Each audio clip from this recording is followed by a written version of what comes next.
mocked, ridiculed, and potentially censored. It then turns out later that the thing that they told you wasn't quite as true as they promised you it would be. And when you point this out, they revert to telling you that, well, they never told you the thing that they told you.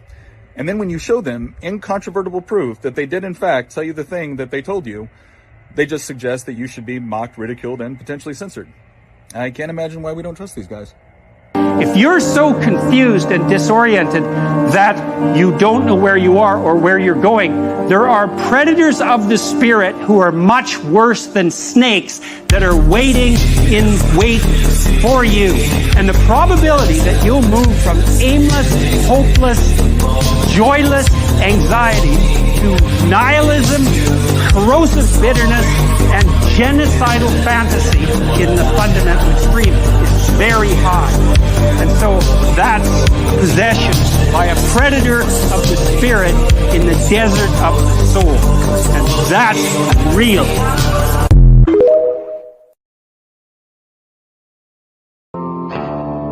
Hello? Honey, someone's going to the house. Someone's going to the house. What do we do? What do we do? What do we do? Who are you calling the pops? I'm gonna call the pops. We're recording you. No. It's okay. I'm just your neighbor. Coming by to say howdy. Oh, sorry about that. Yeah, we're not used to people stopping by to say howdy without assaulting us first, robbing us, or defecating on our lawn. Sometimes all three. The trifecta. We're from Los Angeles. Just moved to Texas. I figured. Oh, the California plates? Well, yeah, and the masks. Inside your own house. No one else around. 2022. We just want to be extra safe. We feel naked without masks. We'll probably wear them for the rest of our lives. We'll be buried in them. Okay. Well, you seem like a lovely couple. Like I said, I just wanted to drop by and welcome you to the neighborhood. Why? Do you want something? Oh, no. They're, I think he's being friendly. People around here are friendly. Like we've seen in the movies, right? I thought that was just make-believe, like superheroes or families that go to church. No. That's a myth. This is real life. So, I live in that house over yonder. Name's Kevin. Hi, Kevin. I'm Tiffany, she, her. And I'm Steve, he, him. What are your pronouns? I don't believe in pronouns. I think they're reductive. In fact, just your asking about it is a microaggression. Oh my gosh, I am so sorry. I didn't mean to. No, it's okay. I'm just messing with you. I like all pronouns. My favorite is you. Yeah. I don't get it. Exactly. So, if you need anything, just holler. My wife and I'd be happy to help. Baby, he has a gun. I'm calling the cops. I'm recording you. No. Recording It's you. okay. Good morning. I'm here to give you an update on the FBI's investigation of Secretary Clinton. What I want to do is tell you what we're recommending. But first, let me tell you what we found. 110 emails in 52 email chains have been determined to contain classified information. What difference at this point does it make? 8 of those chains are top secret, 36 of those chains secret, and 8 contain confidential information. What difference at this point does it make? Everything I did was permitted. There was no law, no regulation. Secretary Clinton should have known that an unclassified system was no place for that conversation. I did not email any classified material to anyone on my email. None of these emails should have been on any kind of classified system, not even Gmail. Well, first of all, nothing was marked classified. To the contrary, Nothing was marked classified. there is evidence, a Nothing was tremendous marked. amount, a Nothing was tremendous marked amount. classified. Now let me tell you what we found. Oh my gosh. 110 emails. It was not the best choice. 52 email chains It was a mistake. have been determined to contain classified information. What difference at this point does it 8 make? of those chains are top Wasn't secret. the best choice. 36 of those chains I said secret. it was a mistake. 8 contain confidential information. What difference at this point does it With make? respect to our recommendation, this is going to be an unusual statement in at least a couple of ways. Although there is evidence, our judgment is that no reasonable prosecutor would bring such a case. I know there will be intense public debate. I know there will be intense public debate. I know there will be intense public debate. Public debate. What difference at this point does it make? 110 emails. It wasn't the best choice. 52 email chains. I made a mistake. Have been determined to contain classified information. What difference at this point does it make? 8 of those chains were top was not a good choice. 6 of those chains I said it was a mistake. and 8 contained confidential information. What difference at this point does it make? That one friend that always tells you the truth, that never beats around the bush, never walks on eggshells, that hurts your feelings sometimes, he's not the asshole. All your other friends that sit idly by while you destroy yourself and tell you that you're just fine the way you are, they're the assholes. The best friends you can have in the world are the ones that don't care what you want to hear. They only tell you what you need to hear, and they'll keep it 100% real always. The friends that you hate the most in the short term are going to be the ones that you love the most in the long term, because they have your best interest in mind. They want to see you fulfill your potential and be what they know you can be.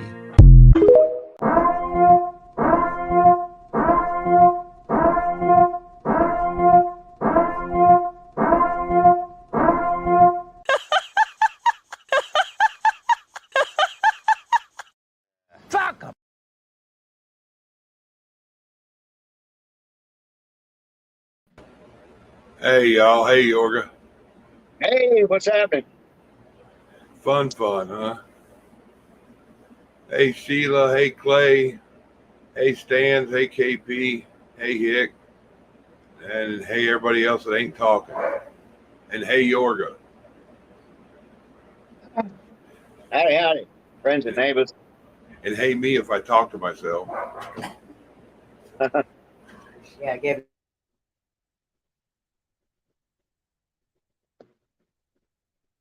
I had a friend of mine I talked to today on the phone. I've just kind of reconnected with him. Somebody I went through high school with and everything. And I remember back in 1976, Jimmy Carter got inaugurated. This is how old I am. I was 16 then. And this friend I talked to on the phone was going to go up there to his inauguration, mostly because the Allman Brothers were playing and there was a bunch of other Southern rock bands playing there. And we all liked Southern rock, you know, and I was like, his name is Willie. I was like, Willie, why are you going up there? You know, I said, you don't like Jimmy Carter, do you? He said, oh, yeah, I do. And I was like, he got mad at me. This is, 50 years ago now. But he called me up today because he was asking me about something. And I just don't, I have friends that are, you know, of that, you know, ilk.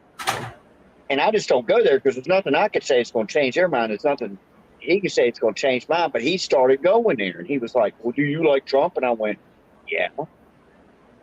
And he started off on all this, you know, I can't stand him. I hate him and blah, blah, blah. And I just went, you know what? I ain't going there, man. I ain't freaking going there. All these people loved him before he ran for government. The black rappers, you name it, everybody. He was like, well, I want to be like Trump. Laid up, got money, chilling. And then he goes, and then they hate the image that they made him. I'm not like up his ass or nothing. I'm kind of, No, me neither. I want to be left alone, really. I don't want my shit being sky high. I want to be able to say what I need to say, and I want to be left the fuck alone.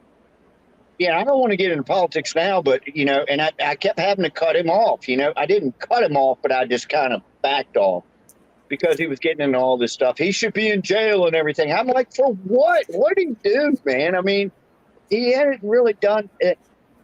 My question is, just think if the 4 years he was in there, if they had left him alone, and because he was being messed with every single day. It was this, it was something else, it was something else, something. I can't imagine what he would have accomplished for the good of us all if they had left his ass alone. 3 hours into his first day, they started fucking with him. Hey, David. Word up. Hey, y'all. Links out there. D-Dog, Jeremy, anybody stands, anybody wants to come up. I can. Hey, David. Chuck, my link's in my pants, man. It's a Vienna sausage. How'd you know, Gary? I know like everything. Like Yorga says, it makes you feel better. All counts on how you measure it. That's it. I count from the back of my neck down and around. There you go. I give you a good 36. Top of it. The old Stanley. Whoop.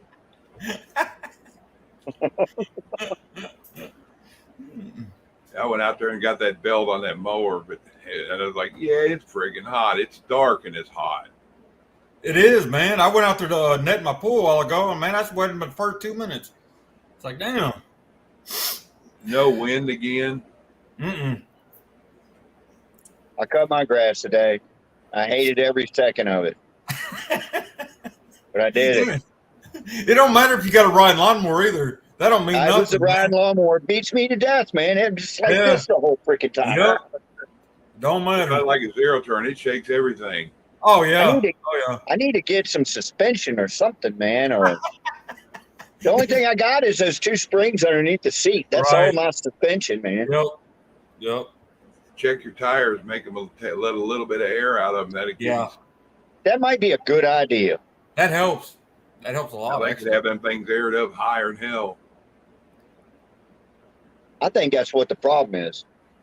Yeah, these only run about 10 pounds in them, Gary. I don't know. What. I mean, it came right off the truck like a month ago, and I've just haven't messed with them. About so, 10 pounds, 12 pounds. Yeah, they probably blew them up too much. It's beating the hell out of me, my old ass. Feel like all my guts have been changed around. My heart's down here, and my liver's over here. Probably is. First day of our power being out, I was out there on it riding because it was cooler to be in the sun riding in circles than it was to sit here with no wind blowing. Yep. Oh man! If I hadn't have been doing 30-mile-an-hour cutting grass, I'd have probably seen the sticks that ran up under it. Oh hell! Man, the weeds this year have been terrible. Stuff like milkweed and poison ivy and all this kind of shit. It's just going. It looks like a Jurassic Park around here. It's horrible. Mix you up this year. Mix you up a thing of salt water, spray it, and about a half a cup of salt to about a gallon of water, and spray it down. That'll kill the shit. Yeah, I got a bunch of weed killer and stuff. Jeremy's here. How you doing, Jeremy? I offered to let him come up. I had told him links out. I don't think he likes getting up on him anymore. Oh, he's a good boy. We like Jeremy. Yeah, I do. I just think he's tired of everybody's crap. Yeah. I don't blame him sometimes. There's and I'm not really into Bigfoot. I don't really know if it's real or not, but I like watching these. Yeah. I like watching these live streams, that stuff. And there's a channel, I'm not even going to repeat it because, well, just because. But it's a husband and wife team, and I enjoy hanging out with them. I've sent them some gifts and whatnot. Yeah. And the chat is always real. I don't even think they have a moderator. The chat's always cool. Yeah, it is. I know what you're talking about. Okay, you know what I'm talking about. Yeah. Well, they were going to be on somebody else's show like 2 nights ago, I think it was, as a guest. And the chat was full of trolls, man. Everybody's saying all kinds of crap. And I'm just on there going, y'all be nice, man. Be nice, you notice that? Lately, there have been no trolls on hardly anybody's channels no more. Yeah, I don't know, man. I just noticed that. What is it? I haven't seen trolls real bad lately. Yeah, I saw it on that channel. And I talked to them privately afterwards, and they were like, yeah, that was a shit show. I said, well, y'all were carrying the show. Huh. Hey, Jen. Hey, Jen. But they had a terrible time. They said they're never going to do that again. I said, man, it ain't that bad, is it? Wow. The last problem we had was with Frog, and I'll drop the block on him and give him a little while. He kept going, and it's like, okay. I had a time every time he come back with a different one. He's got a hard on for me, or he or she. Yeah, I don't know what. I don't know either. I don't know what I ever did to that person, but they hate me. And okay, I get it. She's cool sometimes. I used to have people growing up that I would meet, and they just didn't like the way I'd look, and they want to fight me. He's mad because you look so hot in that beret. I know. I got my T-Rex Electric Warrior shirt on. Heck yeah. Mark Boland.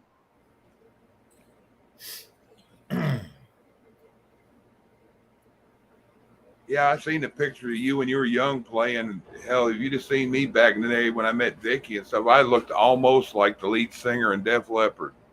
All the my way I had my hair. Joe, what was his name? Joe Joe Walsh. No. Walsh. You're like Joe Walsh, Gary.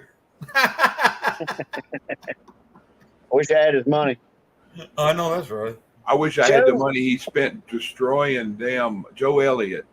Joe Elliott. That was it. Yeah. I wish I had the money Joe Walsh spent destroying motels. No joke. Man. Yeah. I don't know what was up with that whole thing. I was never in bands where we were rich enough where we could destroy a hotel, and we never thought about it, man. We'd be, sometimes we'd be out of town. You had to sleep in a bed with another dude, man. I was sleeping in a bed with black dudes, man. I was in a black group, You got to find somewhere to sleep, man, and it's just like no shame, Joe Walsh in like 76 at one motel where they paid for the whole top floor. Oh, yeah, I heard about that. They did $80,000 in the 70s in damage in one night because they went through every wall where they made all the rooms connect. All right, check this one out, and this is a true story. You can look it up. True story.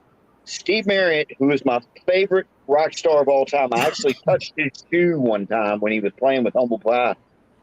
He was in a band called the Small Faces back in the 60s, and they were in New Zealand with The Who. So add Keith Moon, bad combination, and a bunch of liquor. And they're in New Zealand. It was Steve Marriott's 21st birthday. And they started throwing shit out the window, stereos, TVs, all this stuff. It's in New Zealand. They called the cops. Cops couldn't do anything with them. They finally called the Army. They had to get the Army up there straight. Oh, wow. The New Zealand Army. Which is probably 4 guys with a BB gun, I don't know. They showed up, all of them riding the same mule. That was a donkey, my friend. The donkey show. Yeah, Jeremy, a few of them, most of them probably hate me, and I don't care. I just want to make sure if they don't have a real reason, I try to give them one. How can people hate when they don't really know you? I don't know, but they do it. I don't get it. I don't get it. Oh, I see. I still got my Shade Tree gynecologist moniker up there. I didn't mean to leave that up there, but that was just for one night. But I still do house calls. Say dip you in honey and throw you to the lesbians. That'd be all right with me. I ain't got lucky in a long time.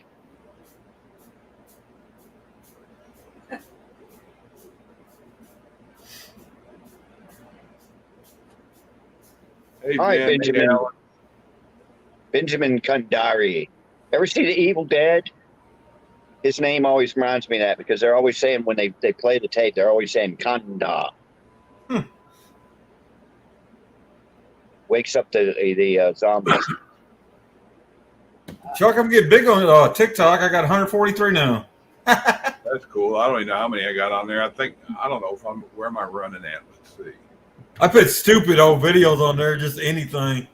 I ain't on TikTok. I'm running on Twitch and Twitter right now on top of YouTube. Yeah, was wow. Your Minion and your Hawk, is that the one you did? Dave? What is it? A Minion and a Hawk one together? Yeah, I think so. Yeah. I seen that this morning.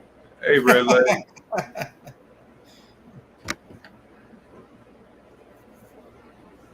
Yeah, all of us around here, we could grill out today, and we wouldn't even have to spend no money on propane or charcoal.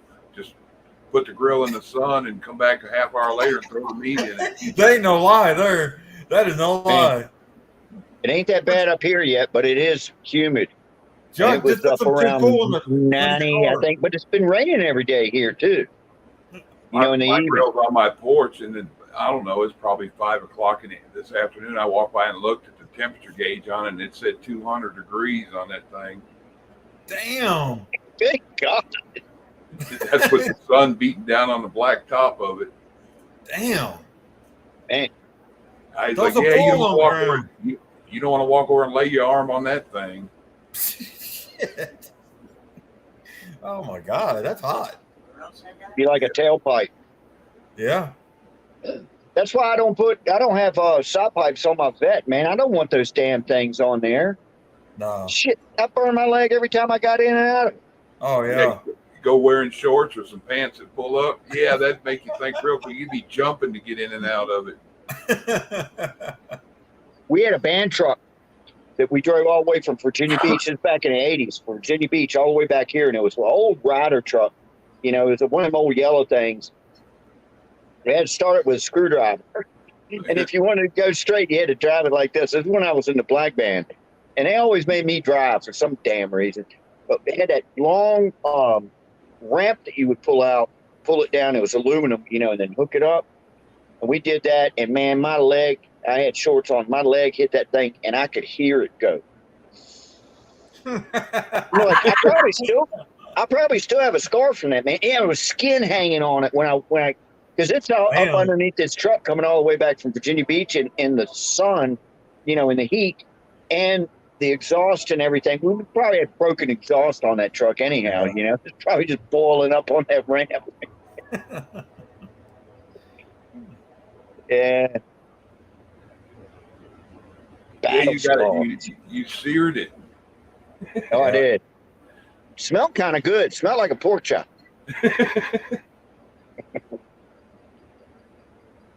KP Heathen says they were pouring concrete today. Oh, I think the only thing worse than pouring concrete on a day like today would be a roofer. Hey, there she is. Yeah, if you're pouring today, you wanted some people I did who were what? confident. What did I do now? You're cracking me up. You're like, I don't know. This is when I was in that black band, and they always wanted me to drive, but I don't know why. Yorga, you ain't black. Yeah, I know. That's why. I swear we had a screwdriver laying on the seat. There was no key. He just stuck it in there and went, wow. Oh my God. It always made me drive. Remember that who's buying this and everything? When the guy gets out the car and he does the whole skit, and he's like, "Oh yeah, you're black," and he pulls him out and he just starts beating the shit out of him. Maybe. I mean, I never thought about that. Maybe, I was the only white guy. I said, "Yeah, make Gary drive." All right. That's it. We never got pulled. Hey, bug out. But I remember the worst part was it's just one of the worst parts was there's a Eastern Shore off Virginia, and we used to have gigs over there.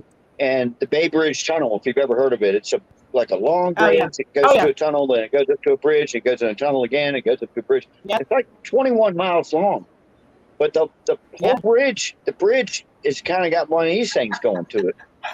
But then I had all that play in the steering wheel just to make it go straight. It was like this. So the whole 21 miles of me going like this. I know. And I used to have to drive. I had to start. I was thinking watching Yorga's hand gestures. I was thinking walk Gary's like milking a cow. Yorga, I was watching your hand gestures. I was thinking walk like an Egyptian. I must be part Italian or something. I'm always doing this. You something. Oh yeah, I bet you are. I had a buddy of mine. If he had his hands tied, he'd stutter. You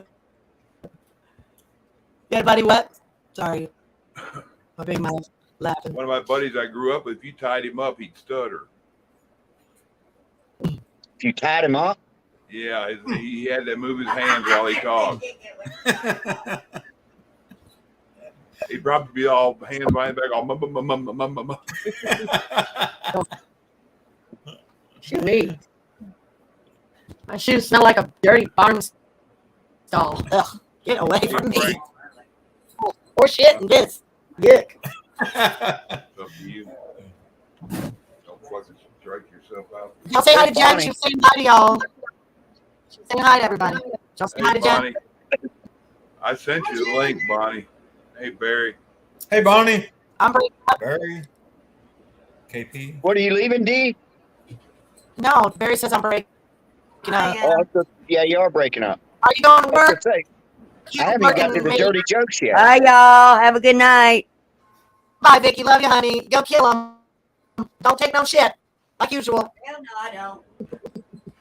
She's like, don't worry. Raise hell and leave grease spots. Well, it's 50 65 degrees as usual in Humboldt County. We ain't seen this sun in 4 or 5 days. This is what it looks like. So it's very depressing. It's natural air conditioning, though. You know, we won't fry or freeze to death here. It's actually not a bad deal. You know what I mean? Hell, If you you don't didn't have have, to water the if you plants out there either, do you? That's like natural watering with it foggy like that. Yep. Yeah. Yeah, these tomatoes, I've watched them grow like a foot in the last 3 days. These here in the greenhouse, I just planted them not that long ago, and they're already cute. But there's one by the door. He don't want to grow. He's a itty bitty thing. Oh, here's all the horses. They're all right here. I got a zoo here, you know. This poor sucker. He don't want to do shit. He just like, no, I'm not happy here. These two. You got a fadey spot, and throw a little Epsom salt on him, and he'll probably take off with some coffee ground.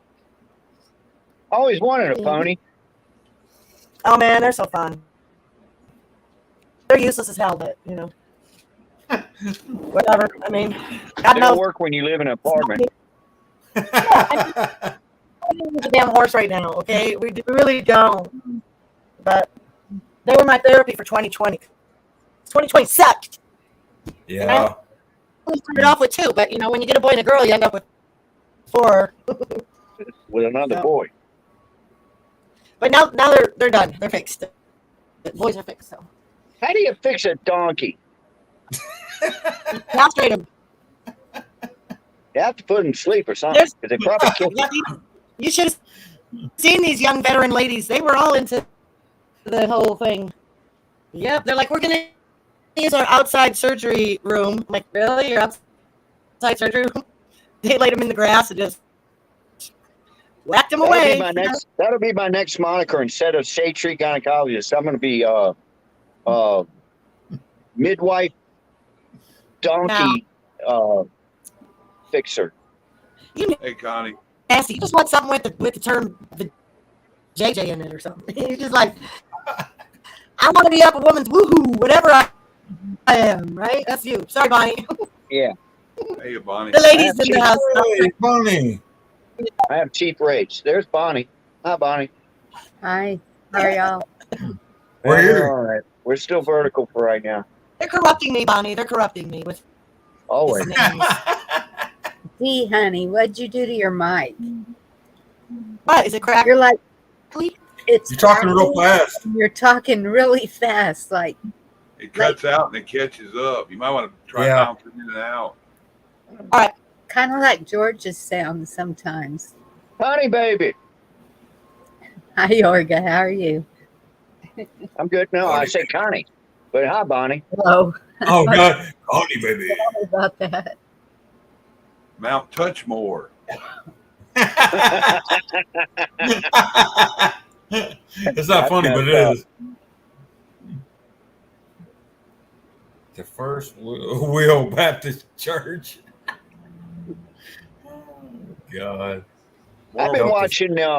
Has anybody watched The Chosen about Jesus on Peacock? I need Yes. to. I have. Man, it's good. It's really, really good. It is. I keep watching it over and over. Well, I'm only in season 2 right now, but it's. good. I mean, every episode has been really good. Yeah. Yep. Hey, everyone in chat. Hi. Are you making fun of me? No, you don't sound that high. You don't sound like a chipmunk.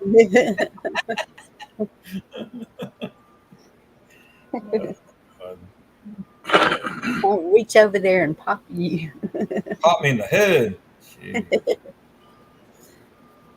Dang it. It's the heat. It's making everybody temperamental. You know what? And it usually does. But have you noticed, like, okay, the road rage is normal here because Makes you nobody horny. knows how to drive without the Californias. But but people aren't like going ballistic like they want everybody to think they are here right now. All that seems to have calmed down some here, not elsewhere. People drive like maniacs here. You know, and the one most upsetting thing that I see, and I live on a road that I can just watch cars go by. There could be one car that's doing the speed limit, and there's another car right behind them, and there isn't any other cars around. I can see in a traffic jam, yeah, you're bumper to bumper. Yeah. But people will just get up on your butt and just stay there. I hate I that. slam on my brakes. A lot of times I Yep. slam on my brakes, man. It's like, man, get back a little ways. Yeah. But I always do. I don't speed. I kind of drive like a grandma, but I always do about 5 over, you know. Yeah, that's what I do. So That's leave me what I alone, man. It's I not like I'm brake going check 'em. too slow. I Because see that a here- lot, though. I'll sit here and watch for 15 minutes. There's no cars, and I'll see two, and they're like this. Yep. Good God. And Probably my daughter. it's like they're trying to force you to be faster, and it's not going to Yes. happen. They're in such a rush, and you know, I hate to go off on that, and I'm not going to go off on a rant, but every stoplight I pull up to, the person next to me is on their phone. Yep. Every Yes. time. Every single time. Yep. That pisses me off more than anything right there. Or Worse driving than down drunk driving. There you go. Double tap usually works. I saw a guy, the worst one I ever saw was a guy, and I'm not making this up. He had a business suit on, he had a laptop in his lap, he had his shoes off, and he had his toes around the steering wheel. He Oh was my steering God. with a big toe in the next one. Yeah, and Yeah, I was flabbergasted, man. And he's just Oh, typing wow. away and driving, and you know, No. God. I got in a truck to go with my friend somewhere one time, and she pulls out a newspaper and lays it across the steering wheel, and I was like, "Oh no, you're not! No, you're not. I know that's No, right. you're not. Not with me in here." Putting out coupons and shit. No, she just thought she was fixing to read the paper, and Oh, hell no. that's the one accident I was ever in with me driving. He was reading the newspaper, and he just ran over me. Oh, my God. So I wasn't going to be in the passenger side of that happening either. Nope. Shoot, they barely even make newspapers anymore That's true. or magazines. Yep. Yeah, we still have them. I don't ever look at them. It's been years since I looked at one. They're trying to go all digital, but I liked having that real newspaper in my hand, you know? yes. Had the comics in it, the classifieds, and you know, we had a morning one and an afternoon one. So whatever news happened between the morning and the afternoon paper would come out with. Yep. And I used to have to deliver them damn things at 4:30 in the morning, and it sucked. Had that big old bicycle with a basket on the front and two in the back, and it weighed like 300 pounds. And I was like weighed like 70 pounds, you know, trying to pedal this thing. That job sucked, man. It's worse now. My husband, not my husband, my son and his wife, they were delivering newspapers for a couple of years now. And so you got to get it. It was in the middle of the night that they had to do it. Like their run would start at like 2 a.m. Yep. And they'd get home about 6, 7 a.m. Mm-hmm. And but the company that they were working for, I don't know, someone out, one of the Austin statesmen maybe, and they told everybody, nope, you're too far apart. We're just going digital. If you want to see the paper, go online. And goodbye. You know what the worst day was Sunday, because the Sunday paper was like that thick. Yes, and that's the one I buy when I'm packing, because they're really good for packing dishes. Oh my God, I used to dread Sundays now. Yeah. And then the inserts. They had to sit there and put all the inserts. Here's a quick funny Yorga story. This is back in the early 70s. I delivered papers, my brother delivered papers, and it was a whole bunch of us bad kids from a neighborhood that were delivering papers, right? We had this one place called Meadowbrook Bench, so we'd all go and wait for the guy to deliver our papers, but we gave him like a hard time every morning. Right? And the dude had an 8-track tape of Wipeout. The Ventures, I think, Wipeout, you know. Yes. And my brother named him Captain Shithook for whatever reason. I don't know why. And we'd be waiting for him, and my brother goes, "Shut up. Here comes Shithook." And you could hear coming on. And we'd all hide behind the bench, you know, act like we weren't there, you know, and we jump out and go, you know, he hated us, man. God, he hated us. But that was fun. That was the only fun part about it, messing with that guy. We weren't exactly the good kids. No.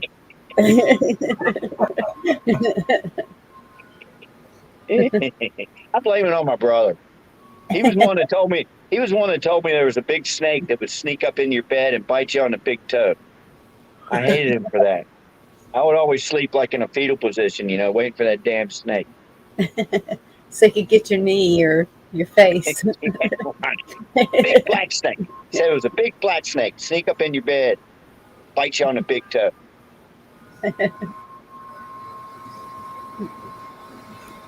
And my brother was a jerk.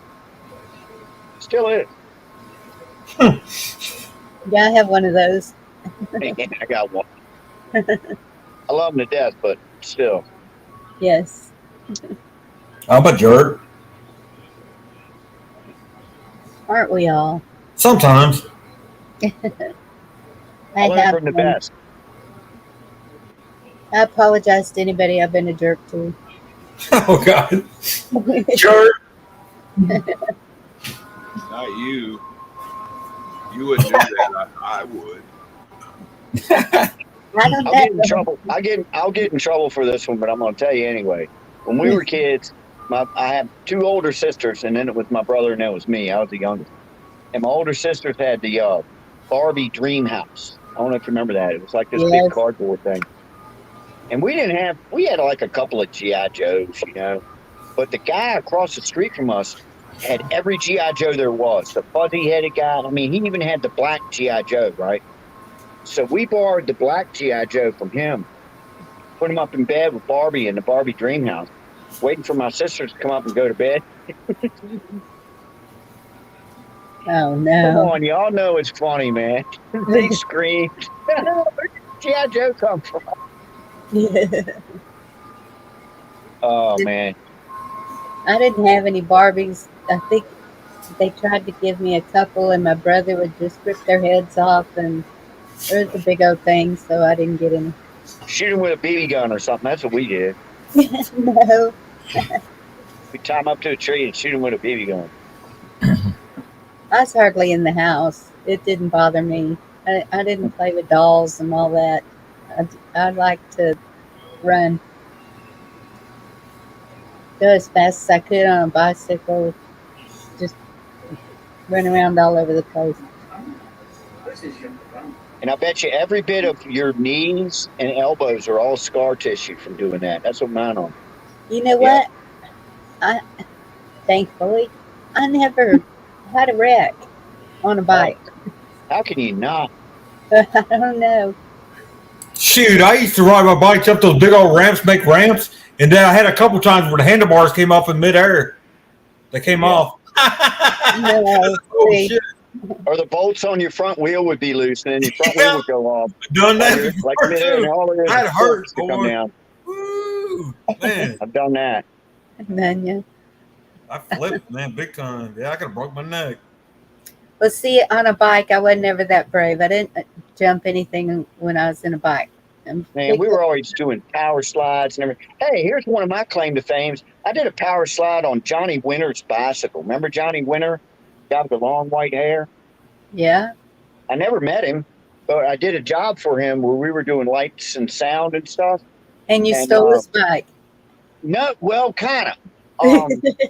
We unloaded the truck. He had like 3 guys with him, and then they hired maybe 3 of us, you know, from our town to help with, you know, lights, PA, all that stuff. And the last thing that was in the truck was this old crummy 10-speed bicycle. And I said, "What do you want to do with the bike?" They said, "Bring it out." So I went down the ramp, and did a power slide on this thing, and I went, whose bike is this anyway? They said, that's Johnny's bike. And I was like, it's Johnny Winter's bicycle. I had a brush with fame. And then that night, I had to run the follow spot, which is the big spotlight, that's just like a, man, I'll never do that again. Because I was up on a scaffold, and he played like 90 minutes straight. And the thing with the follow spot, the guy's moving around. You got to be right on him the whole. It's like running a bandsaw for 90 minutes. You cannot lose your concentration. I'd see a good-looking chick or something, I'd be like, and then he's over here and the light's over here, and I'm like, and they're yelling at me, get the light back on. Yeah, I was like, man, I'm never doing that again. But I never did meet him. I did almost wreck my mini bike. What's that? When we moved out to the country, we had a mini bike, and it was caliche and gravel roads, and a bull was chasing me, and I was going pretty fast, and I hit a curve and almost lost it. I was able to hang on. Did the bull get you? No. Thank God. I saw Johnny Knoxville get flipped by that bull, man. I was like, man, it ain't no way he's gonna live. That's he was a crazy sucker. And them boys did some crazy stuff. Oh yeah. My dad used to date my mom's sister before he ever dated my mom. Now this is back in like the 30s, right? And he made himself a red kayak, and he went off to sneak off up in the woods with my aunt. And he put the kayak up against a tree, but he didn't realize there was a bull in the field, and it was red. And he came back to get his kayak, and it was torn all to hell. That's what you get for trying to screw my arm. Oh, God. Keeping the family. Dirty old bastard. my first husband, his second wife. His wife now is his second wife's sister. Yeah. I'm confused. Oh, that's weird. Yes, I think so. I can top that. I got a friend of mine who married a girl, and his best friend married her sister, and then his dad married those two girls' mom. So I could never get it straight. I was like, so wait a minute, let me get this straight. So your mother-in-law is your stepmom.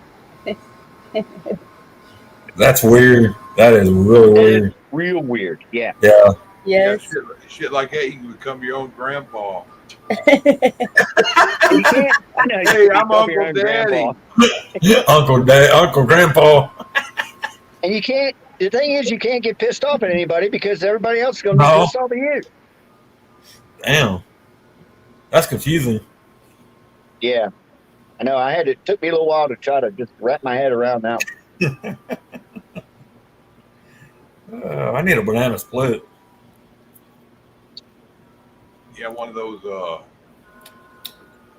ice cream things they got, what they call them blizzards. One of them banana split blizzards are awesome. I tell them to replace the chocolate sauce with hot chocolate. Though they're like, we can't turn it upside down. I said, I don't plan on eating it that way anyway. Just crunch it up and I'll snort it. Snort it. I'm like, why do I want to turn it upside down while I'm eating? Yeah, that's stupid, ain't it? Like, what? I don't get the like upside down cake. What's up with that shit? Yeah, that's kind of weird too, actually. And it's not upside down. You get those little cup things, and they got the little crater just for the strawberries and whipped cream, and so yeah. So what's upside down about it? Oh God, that's true. That is true. That's true. I have to look up old episodes and in search of to see if I can find out why that is. I got a sweet tooth tonight. Man. Uh-oh. Not me. Eat a box of vanilla wafers. That'll cure that real quick. Here, if you're hungry, here's some of the latest Asian cuisine. Look at this shit. 老板，你这叫炒石头吗？要炒鹅卵石。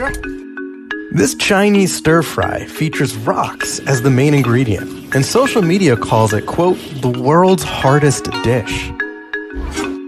People are supposed to suck off the flavors, then spit out the rocks. Hence the dish's name, So Dio, meaning suck and dispose. The dish originated in Hubei province and is said to date back hundreds of years. It was reportedly passed down for generations by boatmen through their oral history. Street vendors cook the pebbles with spices, chili oil, and garlic on a sizzling grill. Each portion costs about 16 yuan, which is around $2.30. 正儿八经就是那种麻辣味儿的。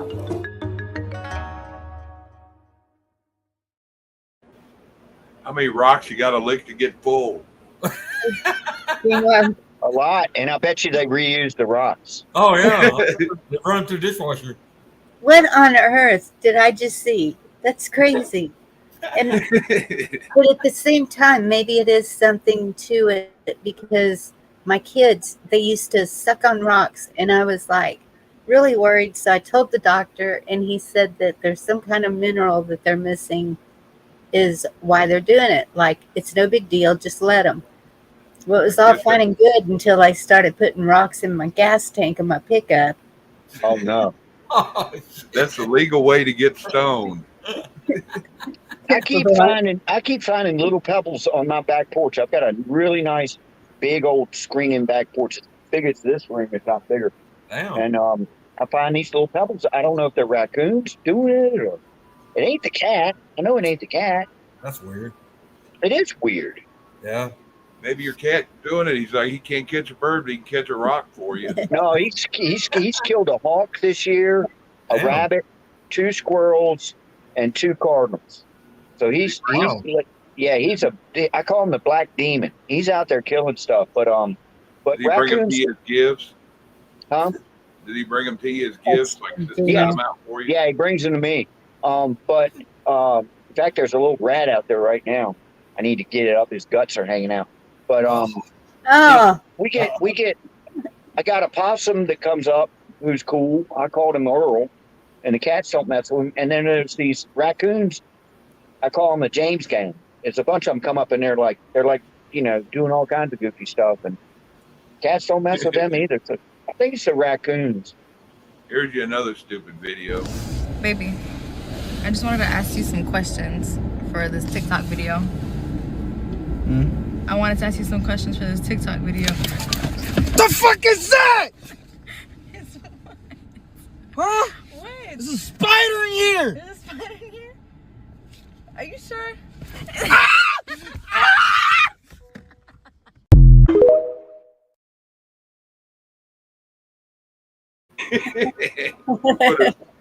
Put a spider app on her phone on it. Yeah. I have pretty seen cool, so that many room. people with that. That's fun. So Yorga, we're going to nickname you Pebbles. Oh, please don't. I've had so many nicknames in my life, I can't even remember them all. Gmo said that birds will bring you stones. Maybe it's birds. Because I leave a door cracked so the dummies, my stray cat and my regular cat, can get in and out. So anything can get in and out of there. Yeah. But I'll go out there and vacuum because it's carpet on the floor, and I got to get the pebbles up. I'm like, where are these damn pebbles coming from? Because I don't want to run over there with a vacuum cleaner. Oh, yeah. I don't know what the hell's going on with it. But I have had doors opening, not closing, but opening around here. And so something's here. I don't know what. Doesn't happen all the time. But like a month ago, my radio turned on, which is weird. It's a touch screen. You have to hit it beep and then beep again as to AM, FM, whatever. And I heard it go beep, beep. It's right next to my bed. And I didn't do it. Damn radio comes on. So I just cut it off and went back to bed. Whatever it is. Ghost story night.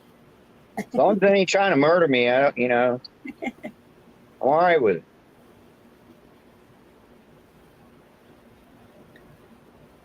Old farmhouse, built in 1960, same year I was born. So I don't know if anybody's ever died here. You know, I don't know, but it's been here for a long time.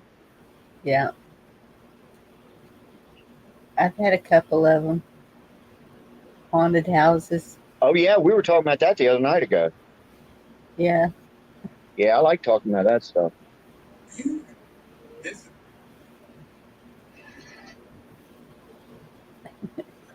Did Chuck fall asleep standing up?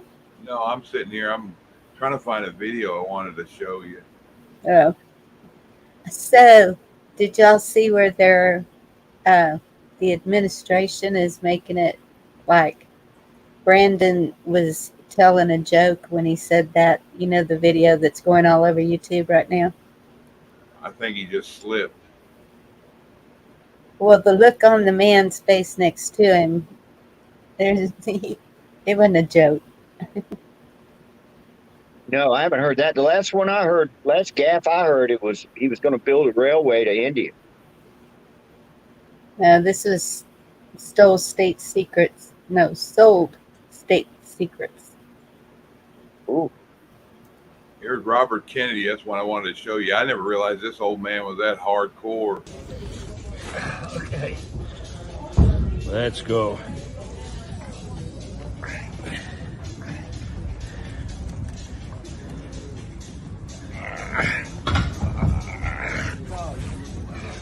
That dude's dope. That's a fit boy. Damn, those are real push-ups too. Hard ass old man, I guess. Yeah, he is. Got to be a Kennedy. Need bulletproof helmets too. I shouldn't laugh, but I am.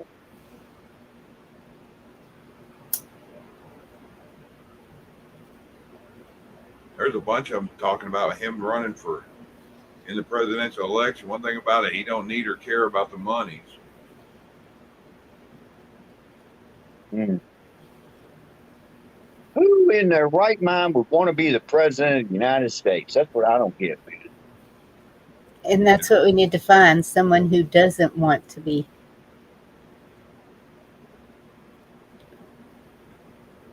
You ready? Being a Kennedy would have a death wish. Yeah. Yeah. Then there's another Kennedy. I don't think they're related. Who's a Republican? What's his name? I think his name is John Kennedy. Senator? I think so. Yeah. He's pretty good. I like him. Yeah, he's a little left, but he's still. And these guys get so old, they never retire. They just stay in there. Like Pelosi and like that other woman that's on the Democrat side that's like a freaking fossil. Because they can. No term limits.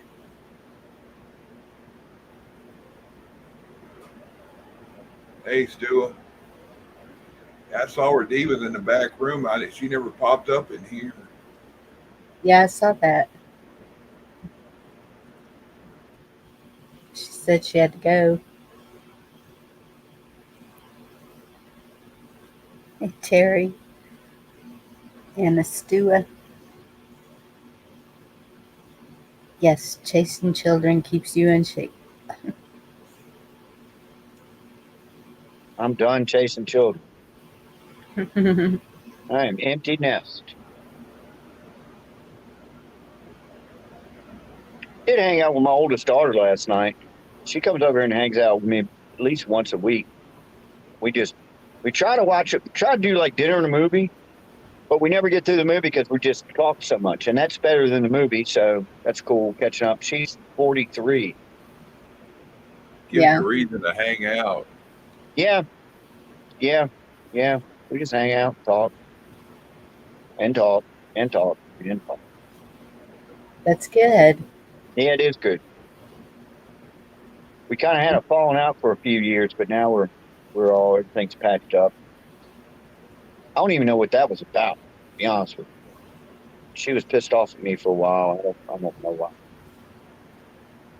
I think that's what gets me the worst, when somebody's mad at me about something that I'm unaware of. Blissfully unaware, as they say. Yeah. It don't bother me. If I don't know, then I don't dwell. Yeah, but you still got to wonder what did you do? You know, what how did that come about? Well, and I'll ask that, but if they won't tell you, then what can you do? Yeah. Just go on. It's when like she was in her 20s, and but now everything's good. Everything's cool. Well, you remember I used to say all the time about I'm all about mending bridges. Try to mend them until you can't. Don't kiss ass and don't bend over to give in, but let them be aware that everybody has a different opinion. Just because you don't agree on everything don't mean you can't agree on some things. You know what? About 3 years ago, and I have been known to be a prick, okay? But I was just kind of thinking, and I had 9 different people that I didn't speak to that were pissed off at me. And I methodically called each one of them up or wrote them and just said, hey, you know, whatever it was, I'm sorry. Even if they were wrong and I was right, I was just like, you know, I don't want to be bitter in my old age, you know. And one of them was my brother. And some people accepted it grudgingly and still don't like me. Some people did not accept. And then some people, like one guy, we had a falling out, and we're like real close now, you know. It's just, you know, call them up and just go, hey, man, I'm sorry about whatever happened. And so it made me feel a lot better. My brother was the last one. I was kind of putting that one off. Yep. And putting it off. And you know what happened? His wife died. Or as she was dying, I went to the hospital and we just both hugged each other. And he said, man, whatever is, you know, and I went, yeah, whatever, that ain't, forget it, you know. And so we're cool. And that's good. Yeah. Makes me sleep at night. You know what I mean? Yes, you have to forgive. And if even you doing that, if they didn't forgive you, you're forgiving yourself. Oh, I did all I could do. You know, for the ones that didn't. But it'll just eat you up if you don't. The best thing for your soul is to know you did all you could. I did all I could. Yep. One person didn't answer me at all. So oh well. But the biggest percentage of everybody I'm cool with again. So that's good. Hey Indy. Indy. Link's out there, Indy, if you want to come up. One guy was like, he was a singer in one of our bands, and he was like, oh my God, he got it. He was like, all right, I'll accept your apology, but you're still a dick. And I went, okay, that's good enough for me, man. I can accept that. Yeah, I did all I could do. He didn't call me. They're like, you're all right, Chuck, but you're still an asshole. I'm like, Mr. Asshole. Y'all got to try this Reese's syrup stuff. It hardens that you put on your ice cream. Oh my God! Hard shell. Yeah, it's awesome, man. Woo, man, put some peanuts in there too, man. That makes it better. I put some almonds in there. Okay. Rub it in. Some whipped cream on top. There's something white on top. You're terrible. Yeah, Vicky went the other day and she got some Bluebell cherry ice cream, and I love black cherry. I ain't tried this. And then she bought hot fudge, and I'm like, you don't put hot fudge on cherry ice cream. I said, I guess it might be all right. Yeah, you do. I've never done that. I love cherry nut. Bluebell cherry nut. But vanilla the most. I like coffee ice cream. And my son asked me, 16-year-old, he don't normally like oddball stuff. He goes, what kind of ice cream was that had the chocolate and the nuts and the caramel in it? It was pecan praline or turtle or something I had in there. Chuck, get the new Blue Bunny yogurt ice cream, that soft serve. Oh my God, it's the best. It's made by Blue Bunny. It's really good. Is it soft? Oh yeah. I like it. I don't like ice cream. You got to dig it out with a chisel. Yeah, this is really good, man. It's a new kind. They got a bunch of new kinds of it too. They got cookies and cream. They got the regular vanilla, strawberry, and they got one that's like a twist, like fudge. Yeah, it's really good ice cream, man. And the chat goes hungry. Thanks. Yeah, Tillamook's good, G-Ma. I like that when I can find it. Kroger, I think, is the only place I can find it around here. I have never heard of that one. They make cheese too. All kind of dairy stuff. It's expensive like Bluebell, but oh, the cheese is good. Cheese is really good. Usually we go shopping at Kroger and there's I can't remember the name of the kind of cheese we get. It's a white cheese. It's kind of like them little wax covered little circles you used to buy. It's sort of like that, but it's soft as Velveeta and it's in slices. And I can't remember the name of it. We'll get that and snack on that as we'll walk around, because otherwise you go in there. If you wait to go while you're hungry, you buy all kind of stupid stuff. I know. I always make that mistake. I go into the grocery store, I'm starving. No, I'll hit every single aisle, and I'm like, maybe I'll get some of these. That's when you come out with the most junk food. Read Indy's comment, because I can't pronounce some of that, or I'd read it to you. Well, Kahlua, lychee, and honey drizzle. I like Tres Leche cake. That's Mexican cake. It's Tres Leches. Yeah. Yes. Damn, that does sound good, Indy. Coffee ice cream. I've always loved that. Yeah, I don't know what a lychee is. Honey drizzle. I like caramel. That's the one I like. Yeah, hot fudge and caramel sundae. Oh, God. Shut up. Now I'm going to have to go up to Tasty Freeze. It's not Munster. It's sort of like Munster, and I can't remember the name of it. I want to say it begins with a B.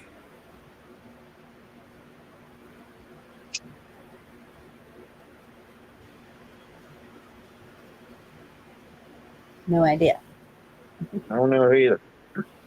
It's one of the ones you find in the cheese aisle. It's like the slices. They got about 6 or 8 slices in that long pack.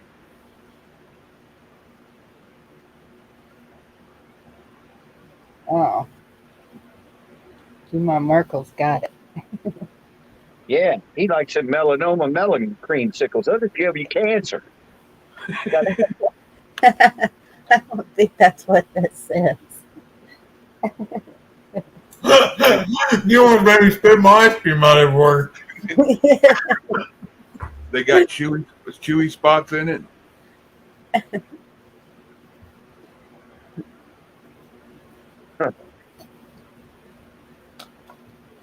Chuck, did you see that thing I sent you about castor oil? You're always talking about castor oil and Not sure. Did you email it or Facebook it? Facebook, and it's this doctor. My friend said she's on TikTok, and she was talking about castor oil,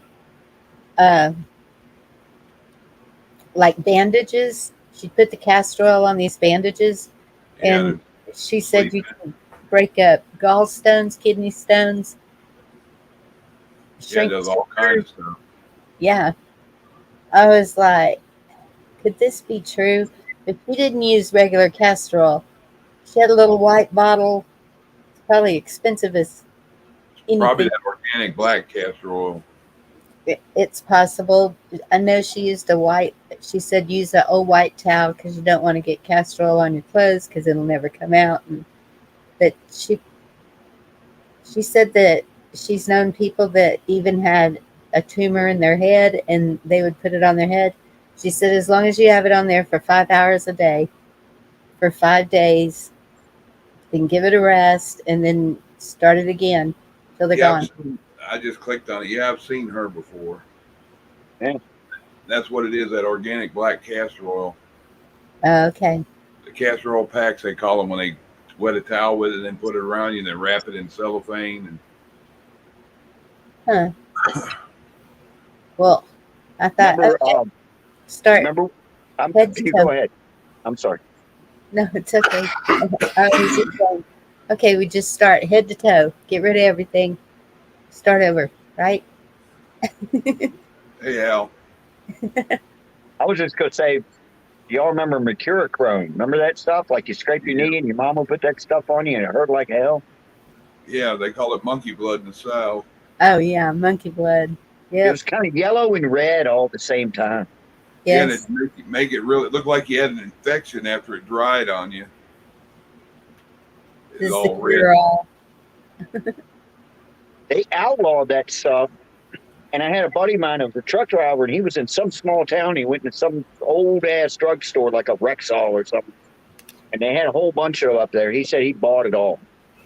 Bought all that stuff because it does work, but God, it stinks. Oh yeah, it's like that purple stuff that they put on horses when they get hurt. It's almost got a swab in the can, kind of like when you put pipe glue on PVC, and you just Pipe swab dope. it. Huh? Pipe dope is what we call it. Yeah. And this stuff that they put on horse wounds, but it's like deep purple, and that stuff will heal you up too if you get a bad cut or you got an infection, or it burns too though. Then it makes you want to eat hay. I saw a video today that there is a plant in the Amazon. Everything's in the Amazon. That's why nobody goes there. But there's a plant there that the sap or the something on the roots, same thing as the other thing, will cure any kind of infection. Any kind. True. You know, I watched some archaeologists in the Amazon, and they were going down deep, and before all the Aztecs and all, which they were run out because of, they figured out what the deal was. People come from other countries and visit when they find other lands, they come in, and the people that come in die because they're exposed to new germs. The people who live there die because they're exposed to new germs, and it ran the people out. And it killed them, most of them off. And they was saying that the Amazon forest, at one time, he dug deep enough, he found corn and whatever, and it was cultivated lands where they found different crops and stuff that they grew in that rainforest. And that's what it turned back. Mother Nature turned it back into that. And now they have that thing called LIDAR, which is somewhat like radar, where they can fly over and look down through the rainforest and actually see structures and stuff that they never knew was there before. Yep. Yeah, it's pretty cool. I don't want to go there, though. They said something like 50 million people died in the Amazon when all that happened. That plague went through and wiped that many people out. That's a lot of people. In the area they were talking about, it said it was so many people that were there, and it was only like 1/10 of the rainforest. And seemed like there'd be a lot of food sources there, though, between fish and deer and other animals and berries and, all that stuff. Hi, Pappy. Did you see what Pappy put there about that violet? It's yeah, Jenny and violet. That's that purple stuff they put on horse wounds.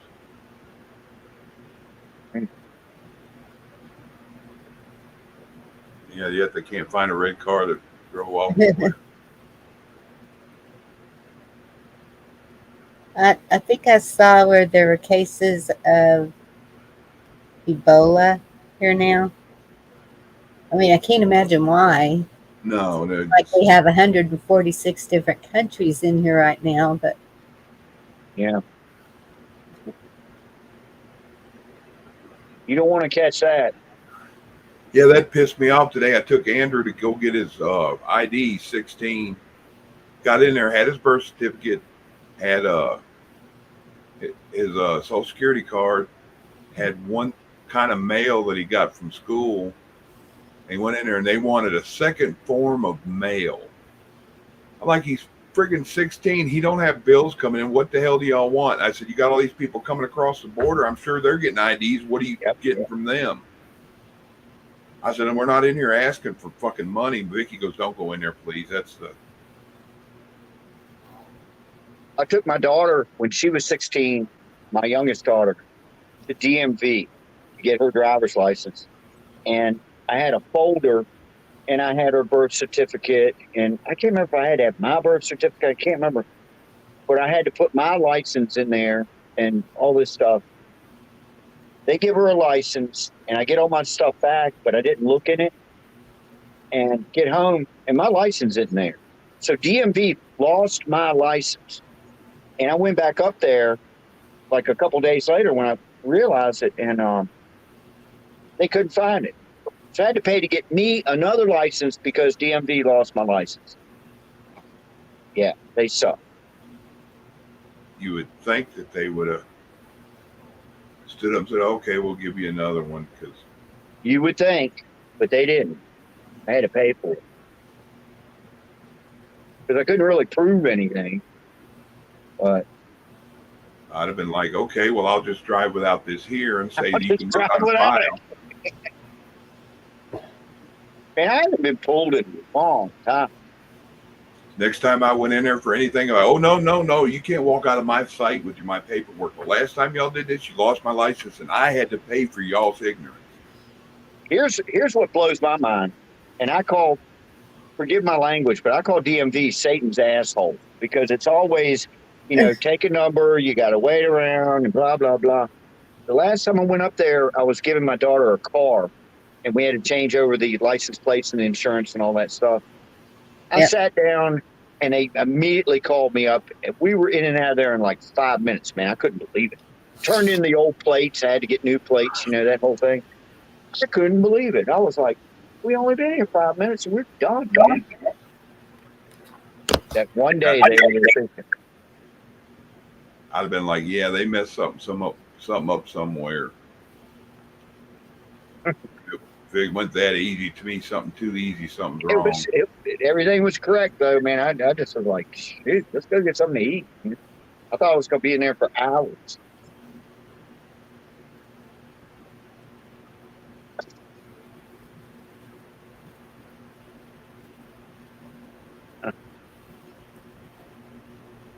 How do you get fired from DMV for being lazy? Everybody up there's lazy.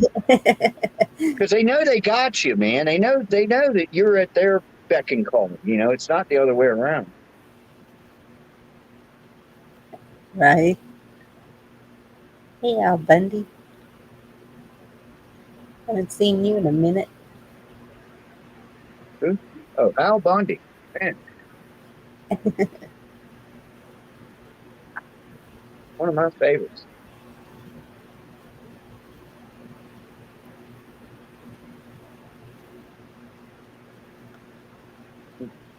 Yep. Good people here.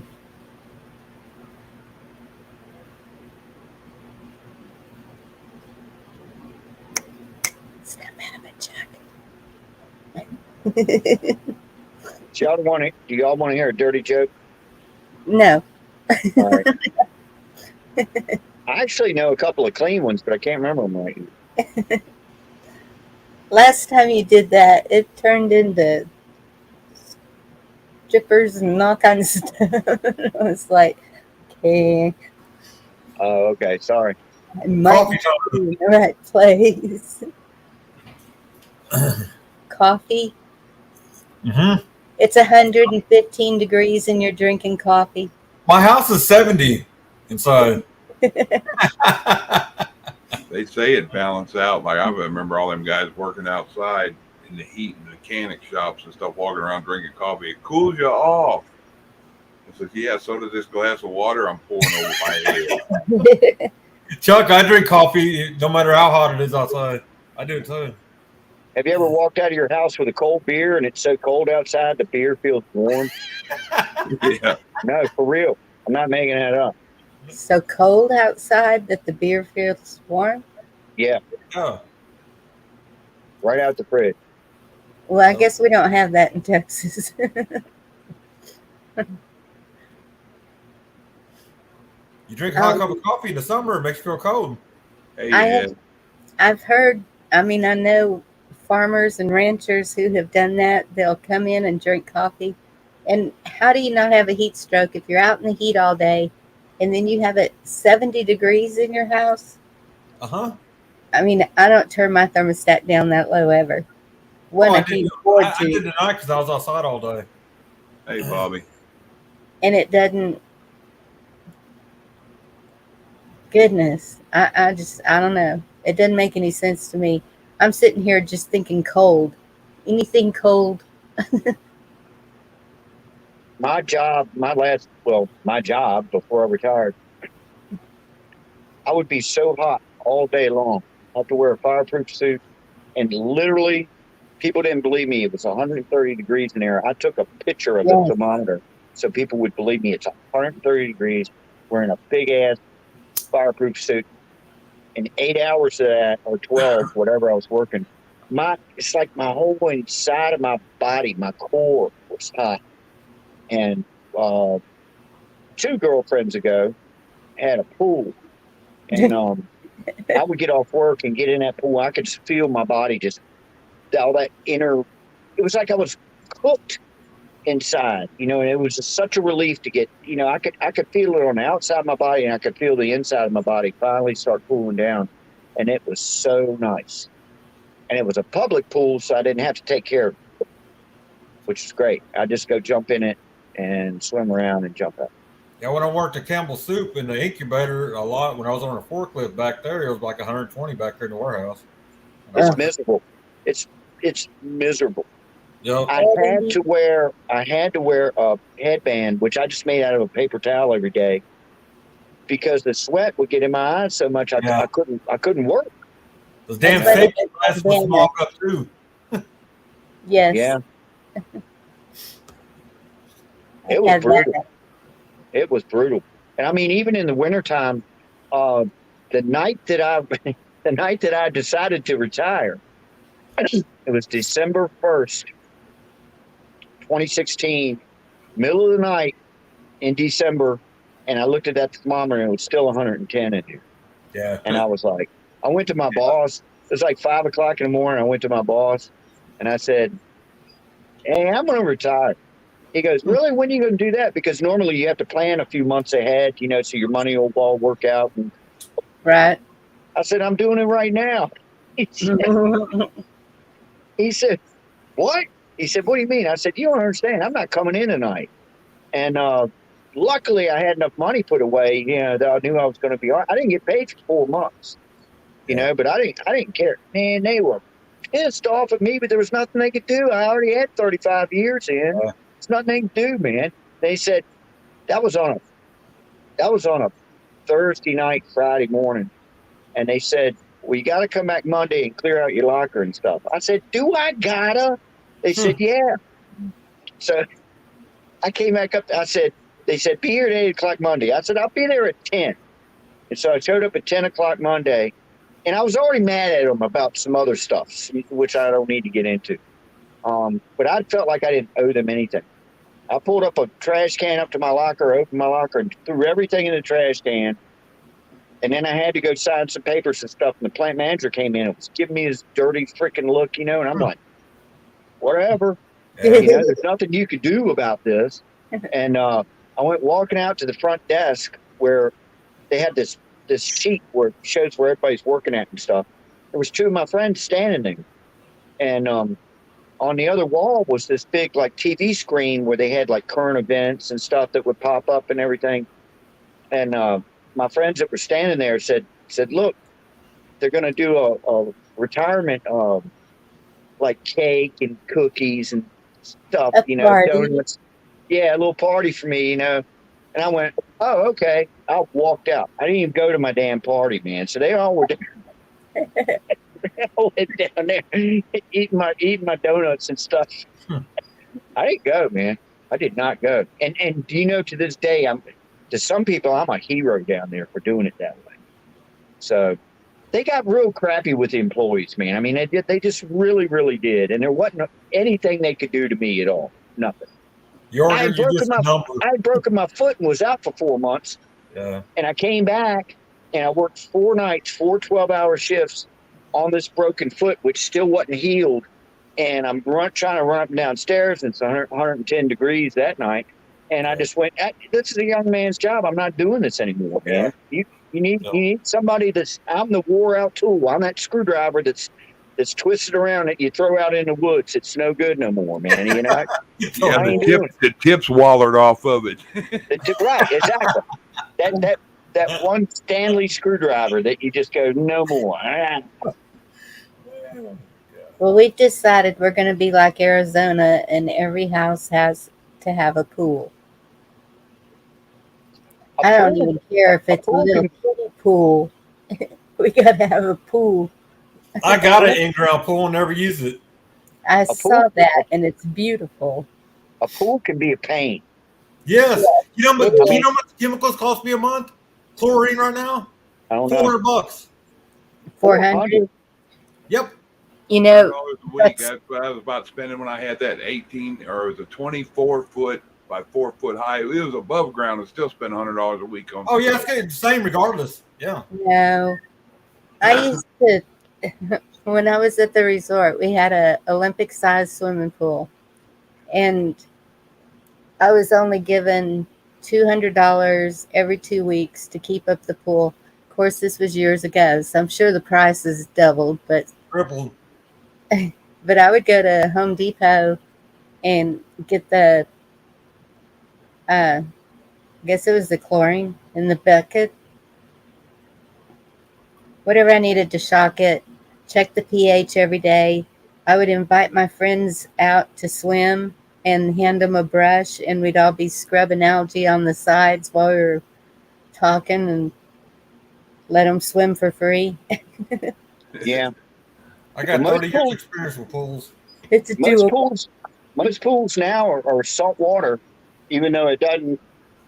When you salt get water in, is still chlorine. You know that, right? Yeah, it's easier I to didn't know that. maintain. I heard, but yeah, the It's sodium got the same chloride. principles as chlorine. Salt water is no different. Oh, Yeah, salt. All it is sodium chloride, chloride, chlorine. Exactly. It's no different. Yes. My dad had a pool. He had an in-ground concrete pool, and it was a pain in the butt, man. It was a pain in the butt. A lot of work. Yep. Saltwater pools are easier, or they're cheaper to maintain, but just as hard to keep clean. Yeah. He had one of them creepy crawly things that would go, and vacuum on its own and do, and then it gets stuck somewhere, and he had to go down there. I do it all manually myself. A lot easier. Hey, Pootie. Do you have any trees around your pool, David? No, I got this thing I put up every year. It's those stretchy, what do you call those things? Like, it's kind of like a tarp, but they're stretchy. Like a canopy? Yeah.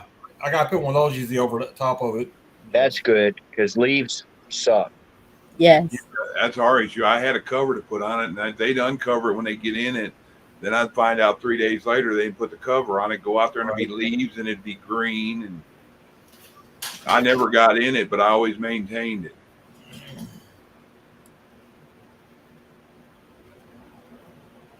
Yeah, having a pool is right up there with having a boat. They're a different kind of pain in the ass, but they're still a pain in the ass. One's a hole in the water to throw money at, and the other's a hole full of water you throw money at. Exactly. Yeah, boats are expensive. I miss a boat, though. I sold my boat and Mom died, my party barge. I wish I'd have kept my Boston Whaler for then. I sold it to get a party barge. They're cool, more room to have a deck, being like out on a deck fishing. No, having a deck meant you got 50 people wanting to go with you every time. Yeah, you got a lot more fun on a Boston Whaler. Yep. Yeah, you take 1 or 2 people with you, and if they don't want to fish, you go back to the pier and they tell them to get off and go back and sit in the car or whatever. Yep.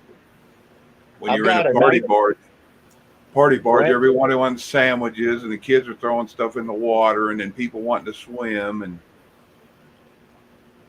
yeah, I've got a 19-foot, and I never was crazy about bayliners, but I got a good bayliner. It's a 2013 19-foot, but it's actually 21 feet with the swim platform on it, with a little cabin up in the front, very seaworthy boat, man. I mean, you feel really safe in it. Plus, I've got all the canvas tops that go all the way back. You can enclose the whole entire thing, and it's 7 feet tall, so you could fit in it, Chuck.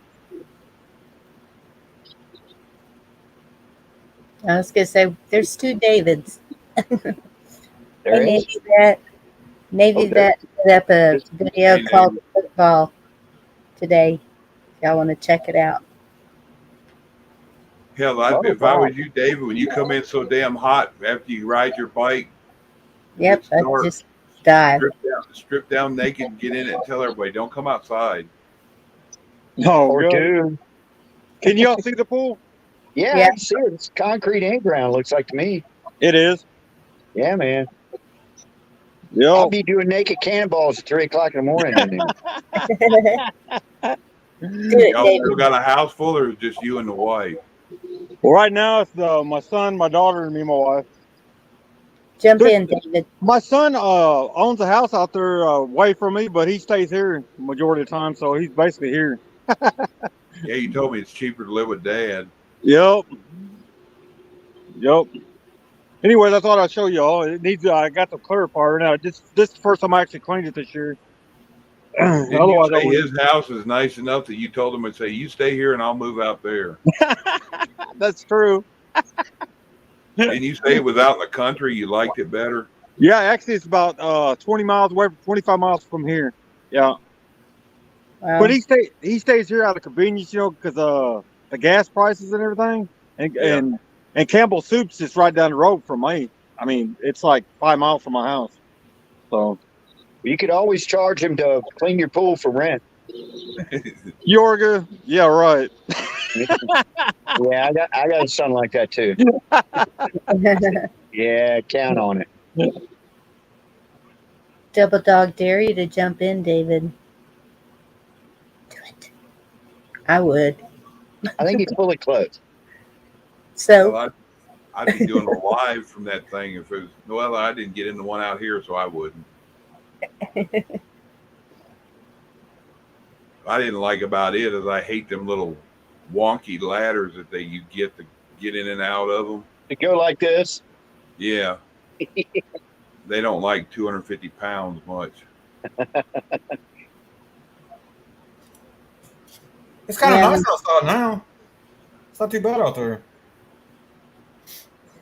I have never been in the sea in a boat, only in lakes. I don't know how I would like that with the waves. I've only had mine in rivers, and like we're in the James River here. I've had it in the York River as well, but the James River, where we put it in Richmond, it's fairly wide. But the further you go towards the ocean, the wider and wider and wider and wider the river gets. It gets, it's really nice. It's cool. You gotta know what you're doing. Yep. I watch them all the time. We go where the Colorado River goes out into the Gulf, and those big old boats going by to go shrimp fishing every morning. Yeah. And everybody waves. There's such friendly people down on the coast. It's just a whole different world. Like, I don't even know how to explain it. I want to be a beach bum. Hey, Greg. I think I was But meant. you know what? My brother always wanted to live at the beach, and one of the beaches we like, even though it's not in Virginia, it's in Nags Head, North Carolina. And I know tons of people that all of us from up here, a lot of Richmonders go down there. And my brother was one of these people that would like, when I retire, or even before he retired, he's like, I'm moving down to the beach. Chuck, you're first. Wow. So he moves down to the beach. First couple years, you go into the beach all the time, go surf fishing, because that's what we like to do, surf fishing, right off the beach. Yeah. And he was down there 7 years, and after like 3 years, he never even went to the beach anymore. And then he got bitter because every season, the place is so crowded with tourists that you can't hardly get to work or anything. He said, man, screw this, and I was like, I'm the little brother, but I was always kind of the big brother, and I was like, yeah, I could have told you that. You know, it's going to get old quick. And he's back up here now. So David, did it prompt you to say, Chuck, you're a jackass, or did it have any of that stuff? Are you able to type in when you do that? Yeah, I just didn't put nothing in. I should have. It's like, Chuck, I popped your cherry. I want to try it out, make sure it works, Chuck. I have flown over the Pacific Ocean and the Atlantic Ocean in one day by accident. I flew over New Orleans when I was about 8 years old for 6 hours in circles because they couldn't get the landing gear down. Oh, God. They were burning off fuel. It looked like a big super bathtub down there. I remember seeing that foam was in the grass and there was fire trucks everywhere. I was scared to death. You couldn't get me on a plane now if you had a gun. Yeah, I ain't crazy about flying. It's been about 15 years since I've flown. On the way back, Mom took me to the doctor because they had a doctor check us out when we got off there for trauma, I guess they called it. And they give her a pill to give me when we were sitting inside. Said to start loading me up when I got like blissful or whatever. I was kind of sleepy. As soon as I got in the plane, I woke up. We were back in Cleveland. I always got the wing seat. I loved it because that way you can watch it when the engine stopped. You could be the first one to say, "Hey, we have no power, guys. We're done." I want the wing seat too because I'm looking at every rivet, every cable, everything that could fail. You know, That's what I was something going to. on the wing. You know, shit. They fly those things 24/7, man. You don't know what kind of maintenance they're getting. No doubt. Well, see, and that's what you were talking about, the beach and not going down there anymore because of the crowds. Yeah. That's why we chose that area that I was talking about, because the teenagers don't know about it.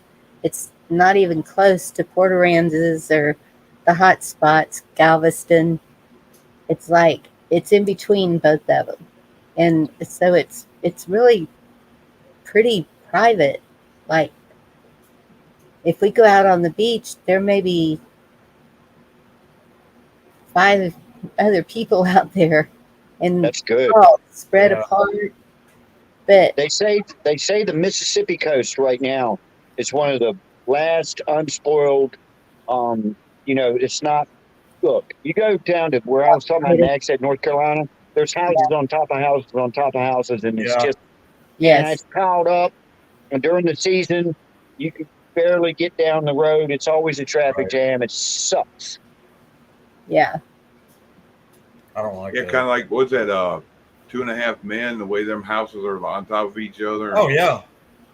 California's like that, Chuck. San Diego, when I went there. Yeah. Jesus Christ, man. Yeah. They have a sidewalk between them, and I don't think there's any grass or nothing. You could hand your neighbor from your window to them. Yeah, it's like all concrete, man. You don't easily see no yard of grass. Yeah. I want to say Charlie and his neighbor one time passing a joint back and forth or something on one of the episodes where they called it smoke. But David, when you were in San Diego, did you go to Ocean Beach? I don't think. No, I didn't. They call it OB. That was my hangout down there. It's gotten kind of bad now, but I was down there in out there in 87. But I didn't like it there. I went down to the water. You know, it was like beginning of summer, end of spring or beginning of summer. I thought the water was gonna be real warm. Shit, that water is like my foot. I said, hell no. It's cold as crap. Yeah. Sure in the hell is. Let's forget that. Yeah, Navy vet. I saw that. I've done some research looking back on NASA, what it means. This deceiver and all that, it relates back to Satan. Really? Yep. I didn't know that. I didn't know that either. Wow. Huh. Did you see that cruise ship? Where is it? It's off the coast of. I can't remember where it is, but they're in a storm. And I was watching those people. They're scrambling to get to one side and then it'd tilt to the other. And I remember a group of my friends, they went on a cruise, and it was whenever one of those hurricanes was, I don't know why they landed at Louisiana, because they knew that was the direction the hurricane was coming. And they said all you could do was just sit there and get drunk, because you were going to feel like you were drunk anyway. And I was so glad I didn't go, because they were all trying their hardest to get me to go on that cruise. And nope. And I think they left out of Galveston and had to dock in Louisiana. That's as far as they got. And then they couldn't get back to Galveston because of the hurricane. Here's y'all some NASA humor. You can keep talking. I've never been on a cruise. Oh yeah, I've seen that. I've never been on a cruise because I'm afraid I'm going to get stuck around hundreds of people that I don't like. Well, it's got, 10 different decks? Yeah. It's still that still don't work for me. I like first time I got on, go down like Titanic. Yeah, I end up in a room that makes Leonardo DiCaprio's room look good. You're afraid they're going to throw you overboard. Yeah. He was in that little room that looked like a closet full of pipes. Oh yeah. No shit. That was small, man. Oh yeah. I never watched that movie. It was good. It was good. Of course, you know the outcome, though. I played the cabins. Yeah, I know what happened at the end, so it's no point. Yeah, that's true. I can't believe that wreck has claimed more lives today. 100 years later, it's still claiming lives. Yep. That's crazy. Which one? Talking about Titanic? Yeah. Yep. I think that was a big fake. I heard someone talking about I can't find the video. I had it in link and it showed it was gone, but the link said that it showed that sub went down and it popped back up 100 feet off where the camera wasn't looking. The people got out of it. Really? I hope they did. I don't even care if it's, as long as they didn't lose their lives. Big distraction for the shit that happened last week. Chuck, did you also hear? My son was telling me, so my son's like me. He's a history guru. But he told me they actually switched the name. That the Titanic was actually the Britannica, and they actually swapped the names of the ships for some damn reason. Yeah, something to do with that. I think Anonymous is right. Anonymous is right. It was the Olympic, not the Titanic. They switched the names on them. Yeah. And they said the integrity of the other ship was not as good as the Titanic was built. So that's why it took it out so easy, because it already had shitty. It was built not as well as the Titanic was. So there's that too. They were supposed to be basically twin ships, but one was like the first built, the other one was the one after, and they built and they did some changes. Yeah. What do they call that? My mind drew a damn blank. They did it in World War II. They were right next to each other at dock, and it would have been easy to swap the names out in the middle of the night. That's what they think they did. That's crazy, man. I heard they didn't. So the Olympic was replaced with the Titanic because the Olympic, when it went on its maiden voyage, when it was bon voyaged off of the coast of England, came out into the port and went to make a turn, and they were hit by a naval frigate, a huge British naval frigate, and it basically tore a gash the entire length of the ship. Okay. They pulled it back into port, and what ended up happening was the insurance company refused to cover the cost of repair to the ship because it was the captain's fault, not the captain of the frigate. The frigate had the right of way. Okay. So what they did was, in the middle of the night is when they began to dress down the Titanic, switch everything over to it, slapped a whole bunch of pig iron onto the side of the ship, and made it out to look like the sister ship, because there were certain distinctions between the two ships that were different. one was built first, which was the Olympic. The Titanic was finished second. So each of them had distinctive characteristics. They had to take those distinctive characteristics out of the Titanic, put them onto the Olympic, so that people would believe that it was the Titanic. And yeah, and that's basically what happened. It was it was hit by a naval frigate. Now the insurance company that was at the time that was covering both the Titanic and the Olympic, okay, was owned by the Rothschilds. And the Rothschilds knew that if they paid out that insurance thing, that guy was going to end up with an entire fleet of Titanics, is basically what would have happened. He would have had enough money from the one damaged ship to build a fleet, basically 5 to 6 more of those ships just using inferior parts.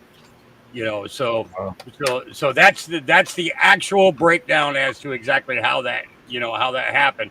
But the fact of the matter was, it was the 3 richest Americans that were on that ship. John Jacob Astor.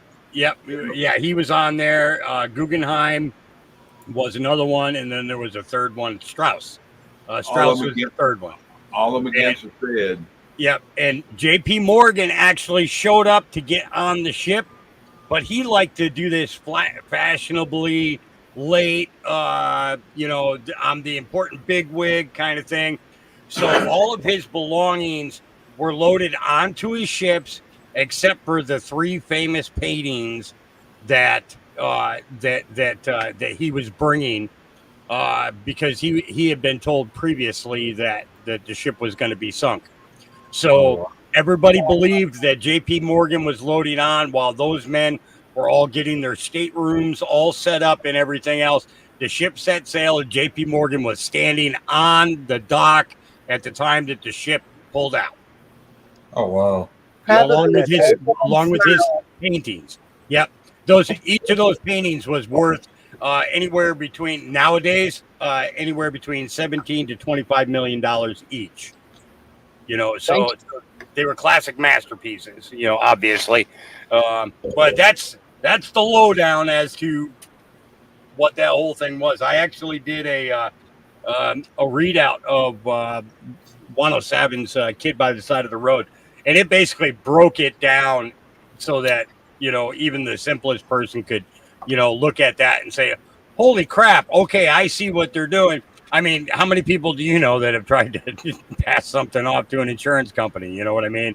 And that's basically what they tried to do. They tried to pass it off, and it didn't work. And the ship was sunk intentionally. The thing is that the actual Titanic itself was never put to sea. Wow.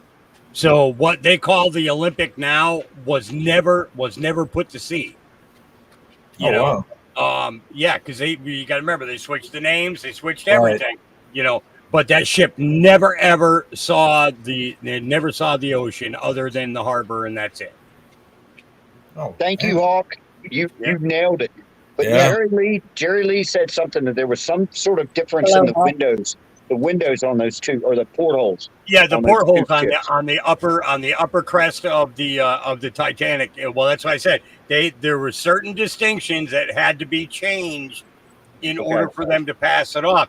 They had 3 weeks in which to prepare the ship, for its departure, and that's what ended up happening. So, all right, let me ask you this, and you will know, because you've got so much knowledge. They also say that there was a fire burning down in the hold fire. It was out of control when they took off. It was the captain went. Okay, so it had a steam boiler. Right. That's how they did that's how they heated. That's how they did the lights. Everything all the way down the line. All the power distribution through the whole ship was done through that. Fired by coal. Fired by coal, correct? Yes. Okay. It's fired by coal. And what ended up happening was it was predestined. The captain got off of the ship at a lighthouse approximately 3.5 to 4 miles from where the ship went down. They got onto he didn't get out at shore. He got off on a life raft, and the captain, along with a certain number of the crew, big wigs, for the crew, got off of the ship and was heading to the lighthouse, and the ship was at full speed ahead. Okay. Now there were radio stations at different island points for these people to, basically be told if there were any icebergs or anything like that. They intentionally let that ship go full steam ahead, knowing that there were icebergs, and the crew wasn't going to go against the captain's orders. The crew didn't even know that the captain got off of the ship. Oh, wow. So, and it wasn't until like 20 years later that they found the captain at the lighthouse. Oh, damn. Really? Was he going under an assumed identity? He was under assumed identity, everything all the way down the line. And it's still kept from the public. It's still being kept from the public. So, it's kind of nuts. Kind of nuts. Man. But yeah, I tuned in and I was just like, wait a minute, wait. Let's get to the real reason as to what that. I'm glad you did, because we're all speculating, and I think I heard this, and he thought he heard that, and no, I'm glad you came on. Yep, and get this: the insurance company never paid out for what was air quotes. I'm doing air quotes in Lloyd's of London, right? They never paid any insurance on the Titanic when it went down. Damn. So yeah, it was. There were certain family members that were paid out, but there were a lot of American passengers on there. The American families never received a dime towards the death of their family. The only ones who did were the aristocrats of London. That there was London, Scotland, Ireland, and Sweden. They all had dignitaries that were on that ship as well. But the thing was it all boiled down to what the central bank was capable of doing with a foothold in America. And basically we know, I used to work for a really, really super old music store in downtown Richmond. I mean, old building from the 20s or 30s. And the old guy who ran the place, his last name was Holloman, but the name of the store was Astor's Music. And I asked him one day, I said, why did you name it Astor's Music? He said, 2 reasons. He said he always thought a lot of John Jacob Astor. And then the main reason is, back in those days, no internet, when you open up the phone book for a music store, Astor's A, alphabetically, was the first one. I was like, that's brilliant. Yeah, so I worked for Astor's Music for years. Yeah, like a lot of people, like AAA Towing. Right. Yeah. AAA Roofing. Yeah. But it doesn't matter anymore because nobody uses the phone book. Yeah. That's true. Yeah. When we used to, I'll tell you what, the yellow pages of Detroit, Michigan was pretty damn thick. We used to do this thing when we pick up the phone. We had this musical thing. We go, Astor's Music. I don't know why. It was just a thing, instead of just going Astor's Music, we go Astor's Music, like it was a beginning of a song or something. It was funny. Yeah. Anonymous. That is 100% correct. Yeah, there's quite a few. There's quite a few disasters that there was never any insurance money paid out to the families, only to the companies who owned the ships or planes or whatever. So there was a lot of them. But I mean, if you look at the insurance industry here in America, it's like, I would say probably 50% to 60% of insurance claims are never ever paid out. Do you know? I know a guy that how you can get this insurance on your house that if your wife dies or something is paid off. I had a guy that paid that, and his wife died, and they wouldn't pay it. I don't know what their reason was or anything, but he got screwed, man. I mean, all that time paying those premiums, and they were like, "No, we're not doing it."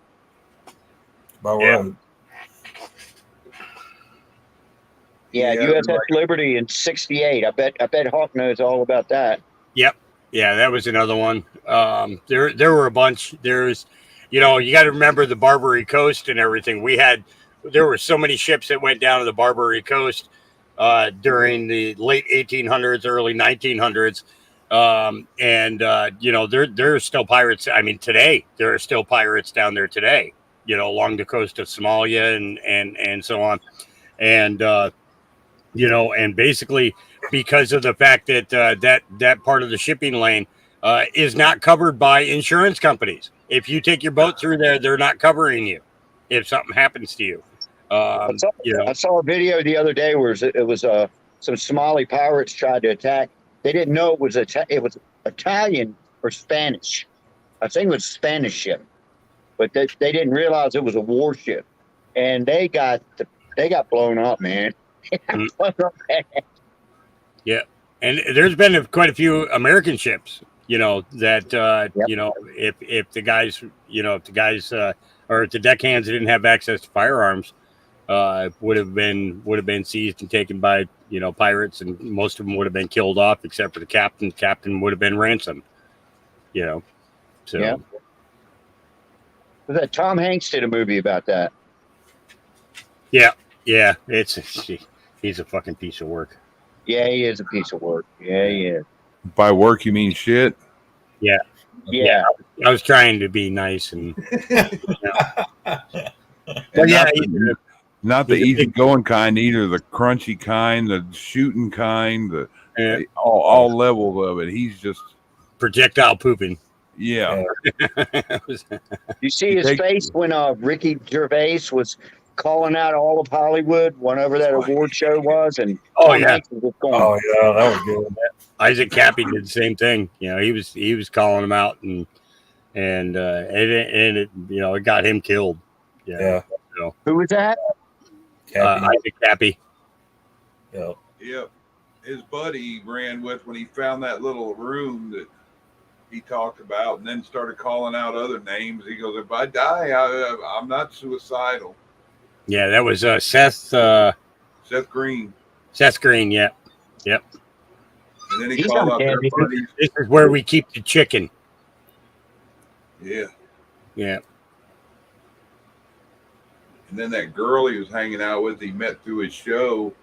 He said that he felt weird that night and told her to just stay home, and that was his last time he was on. Yeah.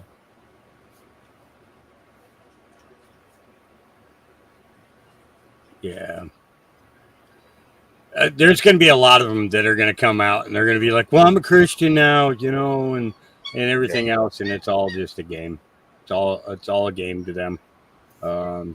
Trying to play on people's emotions and their spiritual connection with God and everything else, and but people are going to see through it.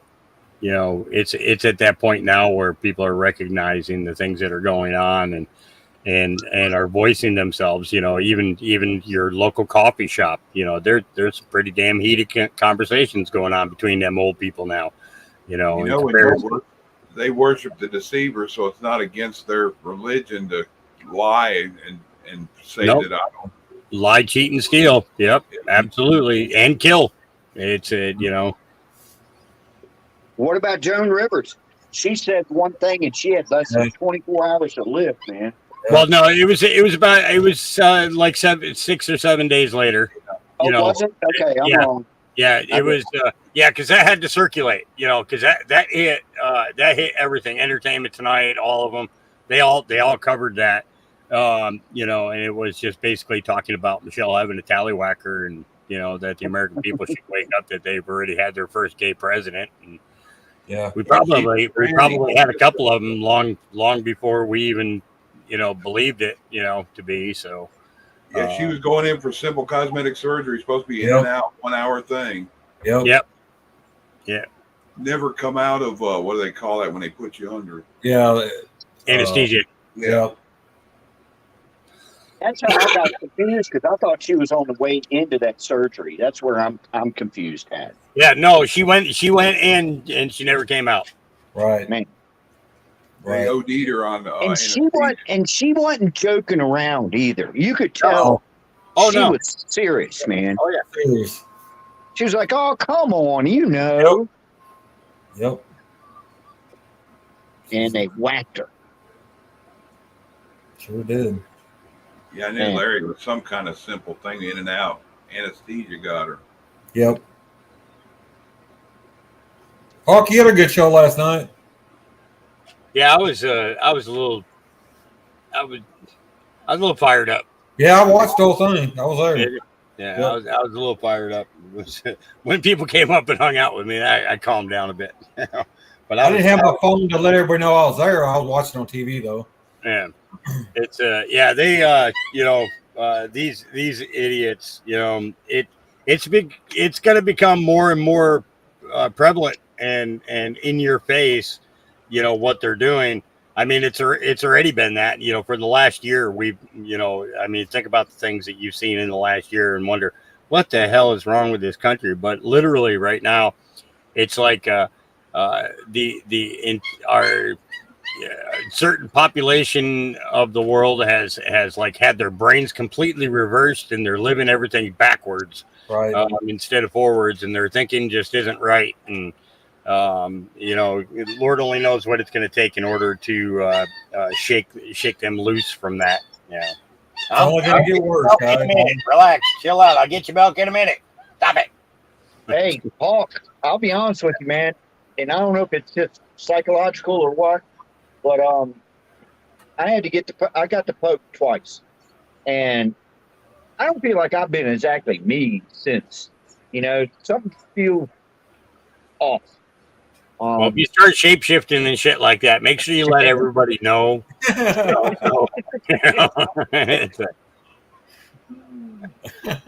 It began.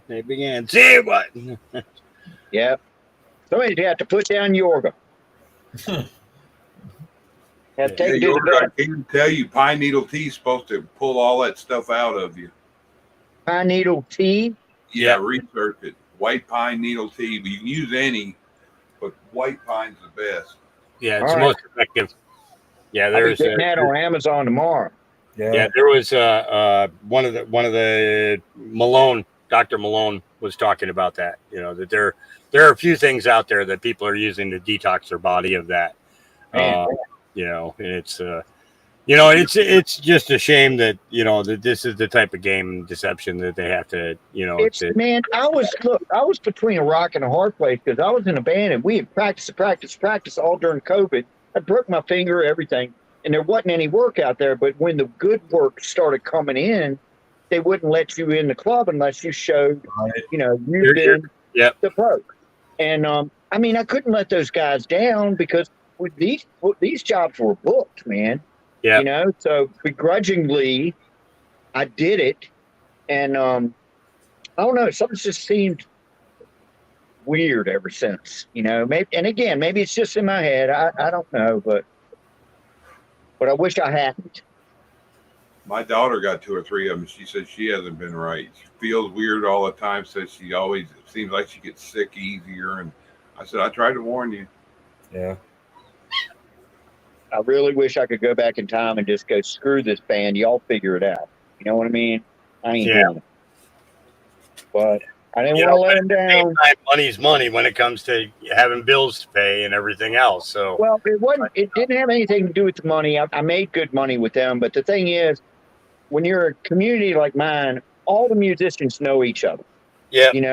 And then my name would have gone around where, we were supposed to play that job, but Gary screwed us, and because he didn't want to get the poke, and I just didn't want to, you don't want to let your team down, you don't want to do that, man. But, man, I wish I had him. I really wish I had him. We have that same type of connection with the musicians up in Portland. And, the thing is in the last year, I'd say probably a third of all the musicians up there have died after getting that. So a third. Yeah. Damn. Yeah. I'm glad I'm still vertical at this point. We're a big blue city. You know, Portland's a big blue city. Gary, Yeah. I think when you got it, I think there was nothing bad about when you got it, because I think it was bullshit what they probably injected you with. Because I think the things after when it changed hands, I think that's when the shit got bad. I got the Pfizer. I got the Pfizer one, and I got it twice. I think you're okay. And, Who was in office at the time that you got them? Is Trump still in? Let me think. It was right around 2020, so it was in that transition. Yeah. I think you were okay, man. Honestly. You just said yes. I'll be back with you in a minute. I still caught COVID after it, though. I still caught COVID after I had those injections. I mean, it wasn't that bad.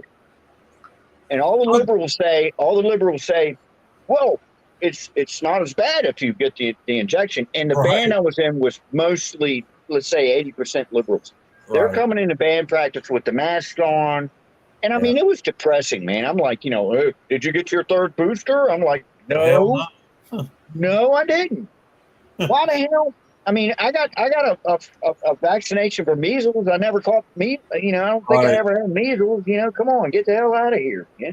You should have looked at him and said the way I did. I'm like, if you got a mask and feel good about wearing it, why do I need it? Exactly. If you got a shot and feel good about getting it, why do I need it? You know what? I still see people riding up the road in a car by themselves with a freaking mask on, man. I mean, I saw it today. I was like, what? You know what them kind of people do? I bet they show up to a date already wearing a condom. Probably. Hey, I haven't thought about that. I could do that. I'm already ready, baby. It's like you got a condom. I'm already gone that. Then you get soft and it gets all floppy and stuff.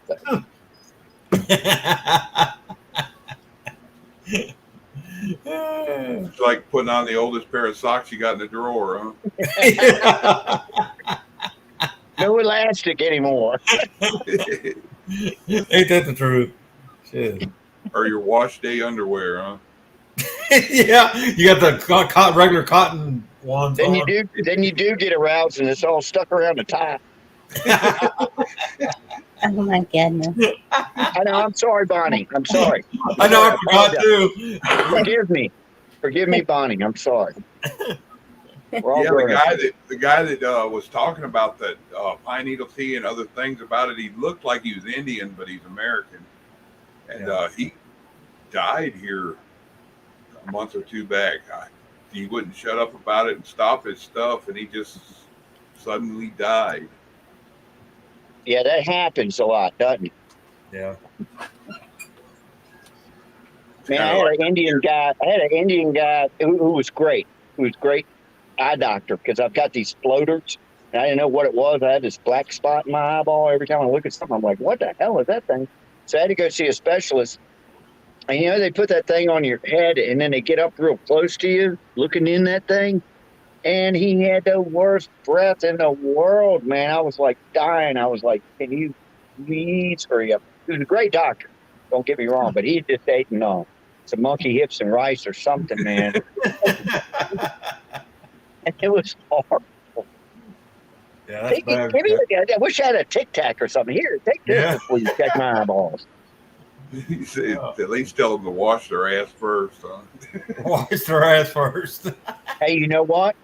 We had back in the early 80s at the company I worked for, we had a whole bunch of guys that came over from Turkey because we were going to sell Turkey a bunch of air machines, and we had to train these. I didn't do it, but because we had different products everywhere, and I was in a different part of the company, but we had to eat lunch with these guys, and they were all from Turkey, and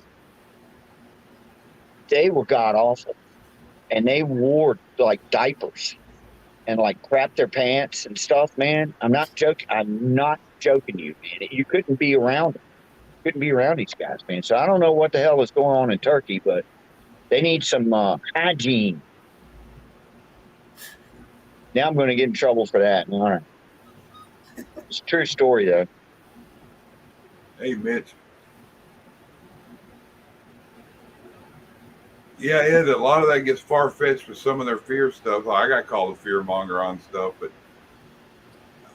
I believe a lot of the stuff that we talk about, like right now, when it come out in the clear about the shots and stuff, that people called it fear mongering back then, scaring people that already got it.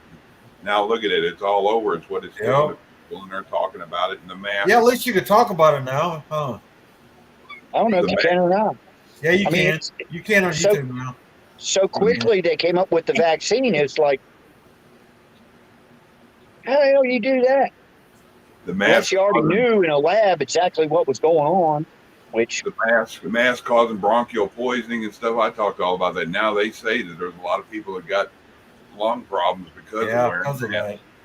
that. Yep. Permanently damage themselves. I know you wasn't referring to me, Ed. I was just saying a lot of it. Some people go overboard. We don't really know how much is true. That's why anything I see something out about, I try to research. If I see it in multiple spots, or if I can dig down and find something about it, we've been lied to about everything else. So what's true and what isn't? True. I'm telling you, it's all fake. I just saw something about that place over there, Thai. That no, not that. Mom's cow. That it was all just a made up and BS. I'm saying BS. All y'all, I do cuss. It's not. Everyone's acting like can't cuss around me. That don't bother me. Bullshit. Use God's name in vain, then I might. But that's it. Yeah. I will say bullshit when necessary. That's a good thing. In the words of Hillary Clinton, at this point, what difference does it make? Yeah. Yeah, and that's I've been hearing some things about Turkey. I have family in Istanbul, and it's concerning, but it is what it is. Istanbul used to be Constantinople. See, I know a little bit of something about something. Ah, I didn't know that. Yeah, it was Constantinople, and they changed the name to Istanbul for some reason. Yeah, my dad lived over there on the military Because base. it would have sounded funny if they said Istam cow. Istan horse. Lived over there for 15 years. You live there? No, my dad on the Air Force Well, base. a lot of that country is absolutely beautiful. I have one of my favorite bands is from Turkey. And they sing in Turkish, and I love it. I love every bit about it, So it's I'd love to go to Greece. I'd love to see the pyramids, but man, I ain't going none of them places, man. Not at my age, and not the way I look. Pretty much like an American, you know what I mean? So they You get a tan, man. snatch his weak old ass out and make me a hostage. Then I got to be on TV, blinking my eyes in Morse code. No, you just got to go. See, I wish I would have traveled with my family when I was young and could have, because maybe then I'd be used to it. But now the thought of getting on a plane is no. Come on, Bonnie, you can do it. No. You know what? I did. In 1989 or 90, I was supposed to fly to California, and I made it to Dallas. Woo-hoo. Rode the bus back. And you thumb the rest of the way. And put your leg out and thumb the rest of the way. Rode the bus back. My mother got 3 free trips out of that because they called it some kind of shock thing that I had. I don't know what it was. In the mid 70s, my father worked for the same company I did. I wasn't working there yet. I was like 14 or 15 years old. And this is when the Shah of Iran was still in power of Iran. And we had a factory over there. And everything was smooth. But he got some hellacious money offer to go to Iran. And we were going to move over there. And all my brothers and sisters had moved out. I was the youngest one. And he came and asked me, he said, what do you think about moving to Iran? And I said, well, let me look about it. And all we had was encyclopedias back then. I looked up Iran. I was like, this looks like a pretty screwy place, man. And he gave me a couple of days. He really wanted my opinion on, because we're going to have to live there. And I said, well, how's that going to be? He said, we're going to have to live on a compound. And we can't go just out into the city or whatever. And I thought about it for a while. I was like, I don't think so. And when I told him that, he said, yeah, I've already turned him down. I don't want to go do that either. And it was only a couple of years later that the Shah of Iran was overturned and they got the Ayatollahs and everything. And that factory still sits there. All the Americans had to leave and the Iranians didn't know how to run it. So it's just sitting there doing nothing, just like the fighter jets we left over there. They didn't have parts. They didn't know how to fly them for the most part. And it just, that country, thank God we didn't go over there, because that would have really sucked. But, I like adventure. So it might have, I thought of, I did consider it like, wow, go to a whole nother country, but no, thank God we didn't go. It's kind of like you describing it. It's like the Polish Air Force. Huh? Shit. I don't know, man. Them Polish people, man, I don't want to screw with them, man. They don't put up with no crap. But what I understand, Poland does not let any refugees come into their, or immigrants come into their country. Nobody. Like our Mexican border, no. Not in There's Poland. a lot of countries like that. You cannot cross the border, period. It wasn't Ukraine like that? I don't know. But the whole Ukraine thing, I can put in a nutshell, man. It's Russia's Cuban Missile Crisis is what it is. You put NATO right on your border, and you get missiles right on your border. What are you going to do? Now, I'm not taking up for Russia, and I'm not taking up for Ukraine either. I don't really like either one of the countries. Ukraine is the biggest trafficking hub, and as well as money laundering hub in the world. So they deserve everything that happens to them. Yeah, there's no good guys here. Except for the population.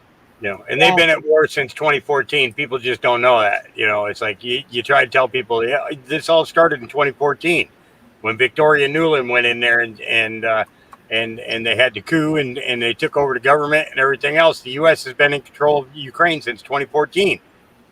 I did not know that. Oh, absolutely. And that's the thing. Every single thing that has happened throughout history, U.S. has had something to do with it. Oh, absolutely. Well, it's okay. So you can't necessarily say U.S. You could say the United States Corporation had their hands in it. Yes. Okay. Because that's who has been fucking with the world, since the First World War. Actually, we could go back even farther than that. To the Spanish-American War that Roosevelt fought in. That was another, that was another thing. These, when they get into all this, Russia never would have invaded the United States if Trump was president. Well, what happened was when Trump became president, all the hostilities ceased while Trump was in office. And then as soon as Trump left office, the hostilities picked up again. But that was because they found all the black sites, the U.S. the DOD black sites that were being used in laboratories.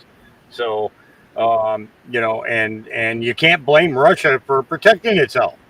No, yeah, they had that DNA. That stuff was DNA triggered to go after a certain eye color and.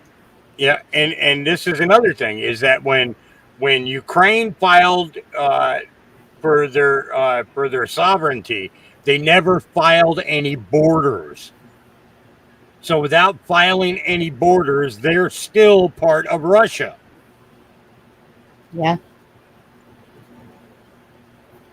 So it's like, it's an internal conflict that is being manipulated because of U.S. involvement, But I mean, just look at the $6.4 billion that the CIA just lost. That was paying off the damn mercenaries. They didn't. Yeah, and what did they do? They all joined. There was a whole group of them that ended up going to Belarus, and the remainder of all the troops all joined the Russian military. It's like, what the hell? You can't make this shit up. You know what I'm saying? You can't make it up. They tipped their cab driver to kick them out. Yep. Hawk, have you ever been or thought about being a history teacher?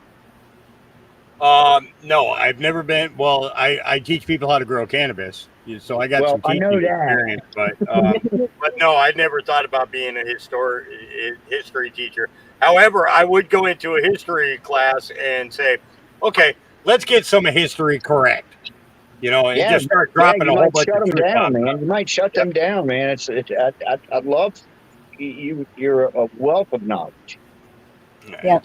First thing you'd say is take that textbook, stack them up over there in the corner. Yep, and then let's pour some some lighter fluid on them and burn them down, because you know those books aren't worth crap. You know, our history has been rewritten. You know, this is here's another shocker for you. We did not win World War II. Okay, Eisenhower signed an unconditional surrender. Yep. You know, after they had saucers fly over the White House. So, you know, this is the thing is when people look at history, what they don't realize is that he who wins the war writes the history. The saucers flew over in 1952, so they had already written the and I'm not trying to argue with you, but they'd already had to surrender in 1945, correct? No, the official was in 1954. Oh, really? Yeah. Yep. Because they were trying to figure out how they were going to bring Operation Paperclip into effect. And that's when they brought all the scientists, doctors, military personnel, KGB, or not KGB, Gestapo. The Gestapo was the basis for the CIA the CIA actually had already started, but they were small and minor. They weren't as prolific as they are today. But it all boils down to how they could best get their key people into the most important positions in our country and military, and they did. Wow. You know, the 13 families, I imagine y'all are aware of this, 13 families loan money and sell bullets and Band-Aids to every side. Yeah. Yep. That's what's called the Phoenician connection. That's the Orsinis, all the guys that you heard about being cardinals or popes. It was always the same group. It was always the same families that have become in charge of all of these things. So it's like, how many of the popes are actually related?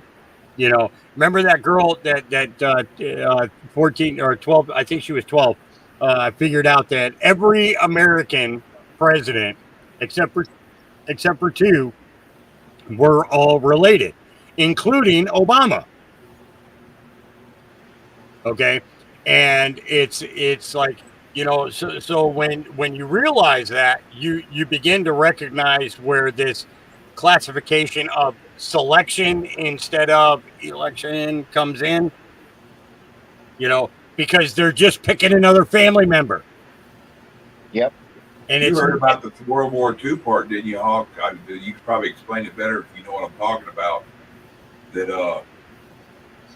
the families, because Germany and England were getting ready to sign papers and call a truce. And then they're like, the 13 families like, no, we can get the United States involved in this and telling this to England and you can win. Yeah. We'll just set this up and go this way, and we'll outfit y'all with all kinds of stuff. Yep. And look at how many good men died because of that. We got pulled into a truce to prolong it. Do y'all remember when Trump was president and he had a round table and he had a historian sitting next to him and he said that they were going to rewrite history and make it correct? Yeah. Yeah, I do remember that. And they're going to. You know, it's a and you know, the thing is there's going to be so many shocks, you know, where that's concerned. And you know, it all boiled down to, you know, it's like the Vietnam War. The Vietnam War had nothing to do with the Viet Cong. The Viet Cong knew that the U.S. was coming in to steal all their resources, and the Chinese were also battling for the exact same resources. So we were fighting the Chinese in Vietnam Yes. just Yes, as we were. you know, just as much as they were fighting the Viet Cong, because the Chinese came in heavy-handed, forced the military training on, you know, on the people of you know, of Vietnam, and then said, we'll give you commanders and everything else, and this is what will happen if we win. You'll get to maintain control of your resources. And which turned out to be BS, because Vietnam was poured out. You know, when I mean poured out, I mean that all the resources were poured out between the 6 different regions of China, and nothing stayed in Vietnam. You know, so they were the poorest of the poor countries, you know, for 25, almost 30 years after that war. They just now began to get regain control of their continent, and are, you know, actually you know, getting to a point where they have available resources and things that they, you know, things that they can, and commodities that they can sell, you know. You know, so it was, yeah, it was a whole bunch of senseless killing for the greed of, you know, yeah, those 13 families that were invested in both sides of every single conflict. It's still that way today. Yeah. You know, That's you know, a guy I it's worked been that way with. since the Napoleonic times. So A it's guy I like, worked with in the '80s, his wife, he was in the military, married her in Vietnam, and we'd go over and hang out and party with him, barbecue and stuff. When she'd get a few drinks in her, she'd start telling everybody off. He'd end up having to make her go to bed, because a lot of the stuff he said that he's not saying it, but a lot of that stuff is top secret she's talking about. And I'm like, what did she mean? He's like, everything that you've been told and seen on the news, that was bullshit. And he goes, that's as deep as I'm going. You know what, man? I'm fortunate because I'm sorry, I'm trying to put my camera on. When I was 19, I started working for the company that I worked for. Okay. And that was 1979. And I worked with so many Vietnam vets, who maybe in their 40s, I guess, 45, something like that. But still, a lot of them wouldn't talk about it. But as you're sitting around smoking cigarettes, you know, taking breaks, and you get to know these people after a while, they would start talking some. And I mean, a lot of different guys. And man, I got to hear so many, I don't want to say great stories, but stories I'll never forget about Nam. And I'm so glad that I think they got out of there in 1975, and I was 15 and 19. But I was scared to death that war was going to keep on going, and I'm going to get drafted. And if I got drafted, then I was going to go. You know, I wasn't going to run up to Canada or something like that. You know, I was going to go because my dad was a lieutenant colonel. You know, he was a fighter pilot in World War II. I'm not going to be the chicken of the family, you know, and I'm very chicken. Let me tell you something. But yeah, I got to hear a bunch of good ones, man. I mean, well, I don't even want to say they're good stories. They're not. They're terrible stories. But I don't want to get into any of those right now. But yeah, You know the difference between a coward and a hero is two steps forward. Yep. That's it. You don't know what all you're right, going to guys, do. I got to jump off. I got to go cook my dinner. All right, Hawk. I'm glad you came up, man. If you're still going when I get done cooking and sit down to eat, if you guys are still going, I'll jump. Always good to have you. All right, guys. All right, have a good evening. Thanks for having me. See you later, bud. My What a wealth of knowledge that guy is. It's Yeah, that several guy's in wife. that too. Navy How do vet. you have that much bandwidth? You know, I've got like this much bandwidth in my brain, man, but he's just like, you know, can tell you everything that happened with the Titanic and whatnot. And he's right about all this stuff. Yeah, that guy's wife, she was in the 80s. She was in her 45 or 50 years old, so that put her in her 30s during the Vietnam conflict. He said that when he met her, she was a nurse for the Viet Cong. She was like their actual military, sort of. She described a lot of stuff, and every time she'd get to that point, he's like, "Come on, baby, you need to go lay down. You've had enough. You're talking about stuff you shouldn't." I don't think you ever get rid of it. I had a friend, one of the friends that I worked with, is just real quick story. He was telling me, and he was a bulldozer operator. Okay. Said the first day they got in Nam, he was like looking around, you know, he's a young man, you know, and stunk, man. It just stunk right there. And whoever his commanding officer said, "Hey, you see that body of that pile of bodies over there? They were Viet Cong bodies." He said, "Dig a big hole and stick them in there." This is the first day there. So he did that, and he's like shocked. And that night he was in his tent and he was in his rack, and one of his other, I don't know, a sergeant or somebody came in, somebody who was in charge came in there and was talking to everybody. Everybody's up in their racks, you know, and he's standing there, and a bullet comes through the tent and hits him in the head and kills him right then and there. First day there. First day. Dang. Yeah, he was a hardcore dude, man. You didn't want to mess with him, man. He was cool as shit, though. He liked me. That was a god awful war, man. I was like down on my knees, like thanking God that when that war ended, that I was like, man, I just missed that one by a couple of years. Man, thank God I didn't have to go there. I'm way too chicken for that shit. And well, that's it. I don't agree with the draft because they'll take anybody when it comes to that. And everybody. A lot of people cannot mentally handle what they have to go through. And that I feel so bad for our military that has been involved in all this, actually believing, just like all of us, that they were fighting for our country, keep us safe here at home, and it was all a big ruse. Yeah. And look how many of them came home. Really messed up war that we really didn't have a dog in the fight. I don't think. I don't know what the hell we were thinking then. Freaking Lyndon Johnson, he wasn't he the one that got us into all that crap? He is the biggest crookedest. Even people who have known him forever will tell you the same thing. He was not a good person. That was, I could go on and on about that all night. Oh, I think he had a hand in getting rid of JFK. I know he did. Well, I can't say I know he did. I didn't say that. Scratch that. Just all right, scratch that. But yeah, I feel the same way, Bonnie. I do.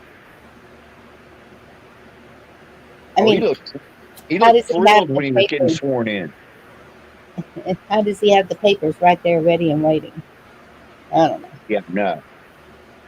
What a freaking jerk he was.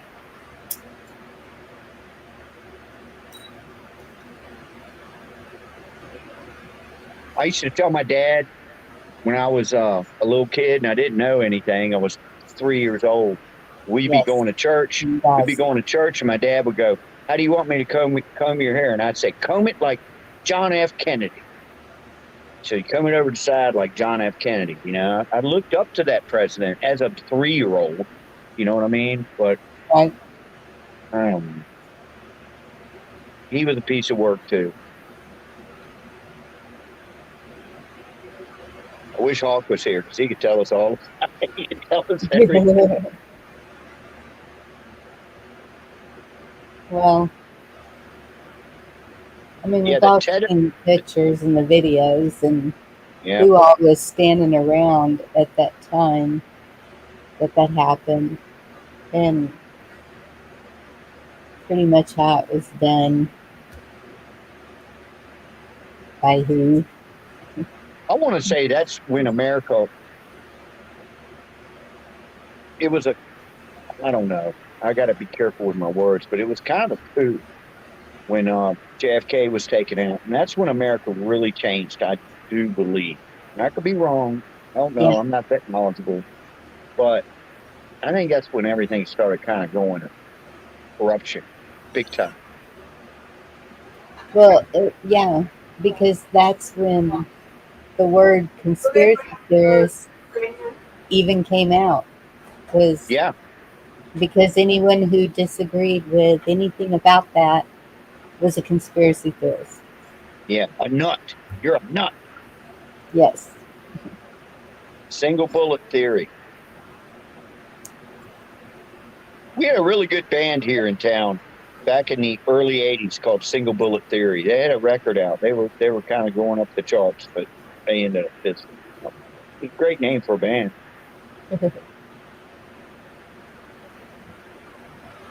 Yeah.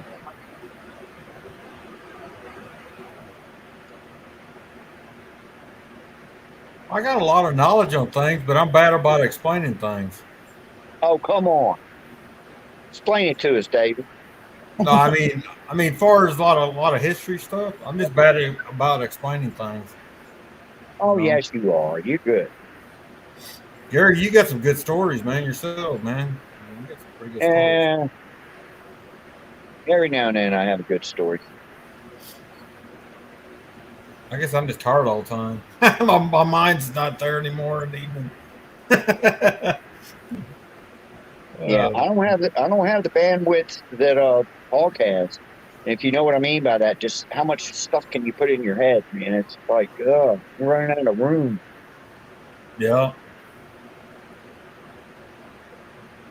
That's true. Absolutely Navy that. But I can remember this, and I wasn't very old either, but just hearing about the schools, the teachers, just crying their eyes out that day in America. It was a sad day for America, period. Yeah, it was.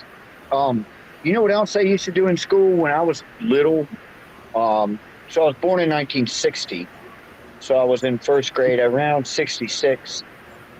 And they would roll a TV into the room on this big old TV thing. Yep.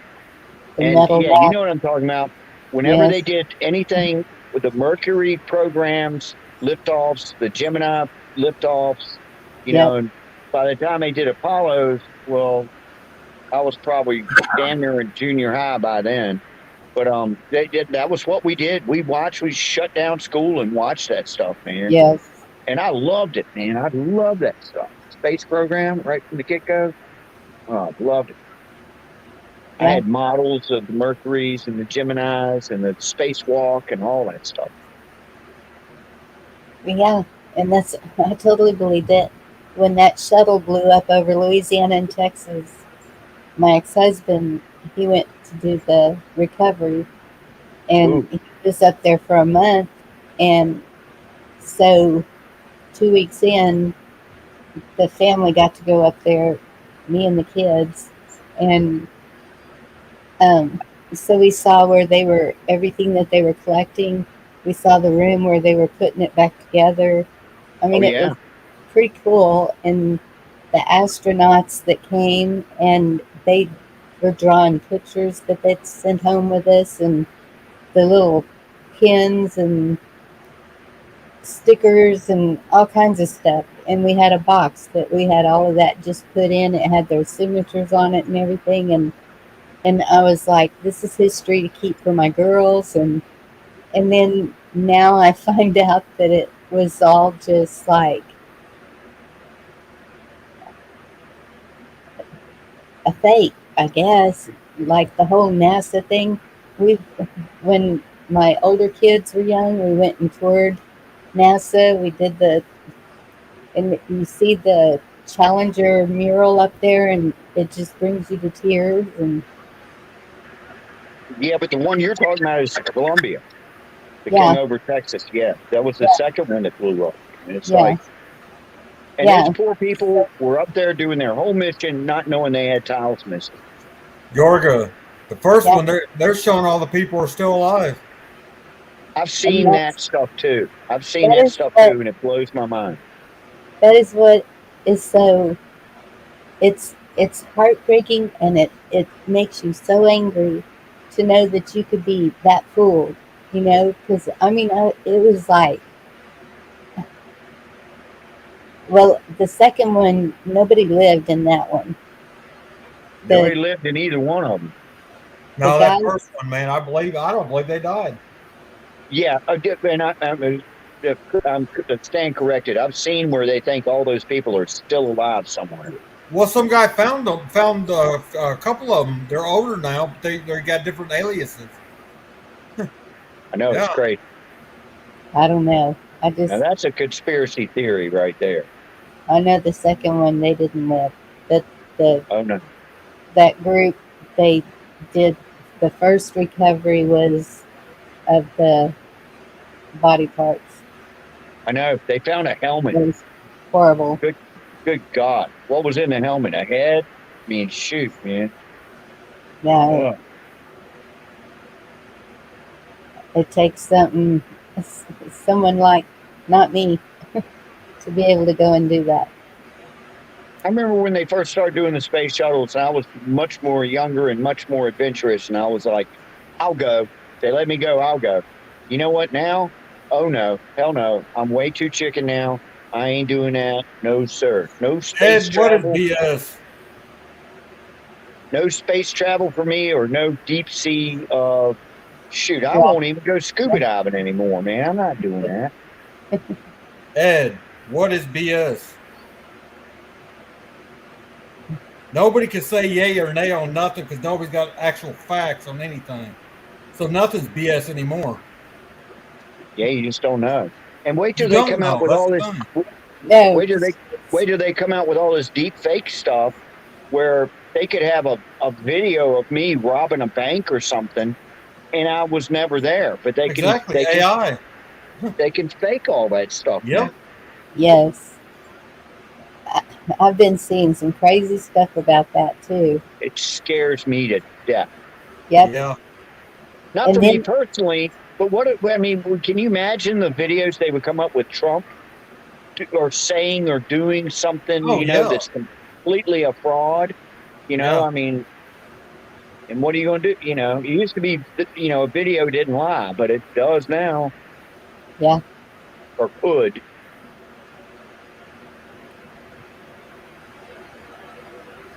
Yeah, I already know 9/11's gonna be. Man, 9/11 is such a freaking mess of just. That's a who mess. knows what happened. Who knows? That's another one that brought the whole country together. And then January 6th. But look at how they turned it. Yep.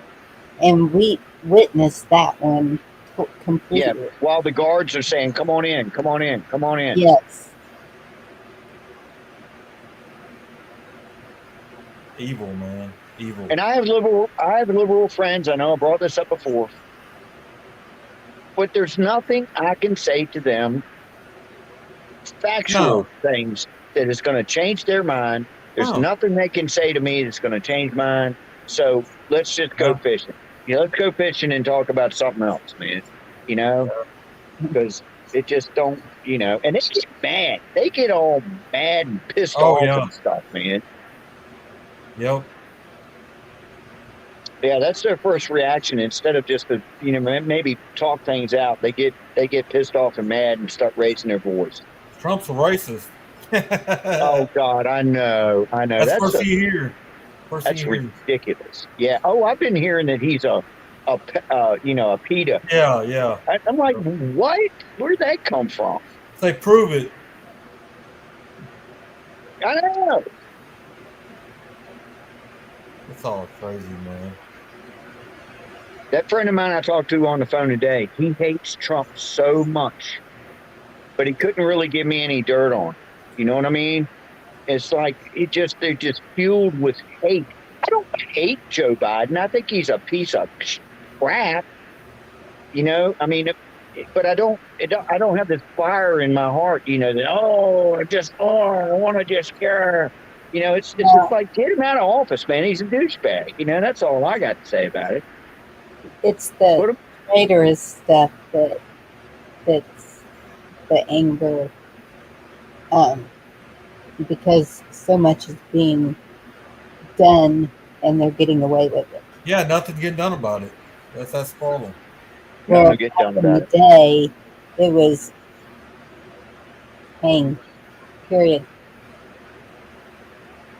Yeah, that friend of mine I was talking to on the phone today, and I did not want to get into politics, but he kept on and on about we need to put Trump in jail. I'm like, for what?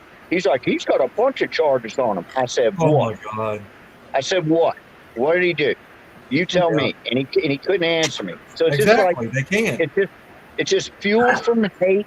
They just hate him because he's a prick, but so am I. You know what I mean? And we need a prick in the office because all other countries are scared to death of him, just like Reagan was. Yeah. You know, and those like I believe Trump when he says he could stop the war in Ukraine in 24 hours. Oh yeah. Yep. I believe he could. He's a businessman, man. He knows how to deal with people.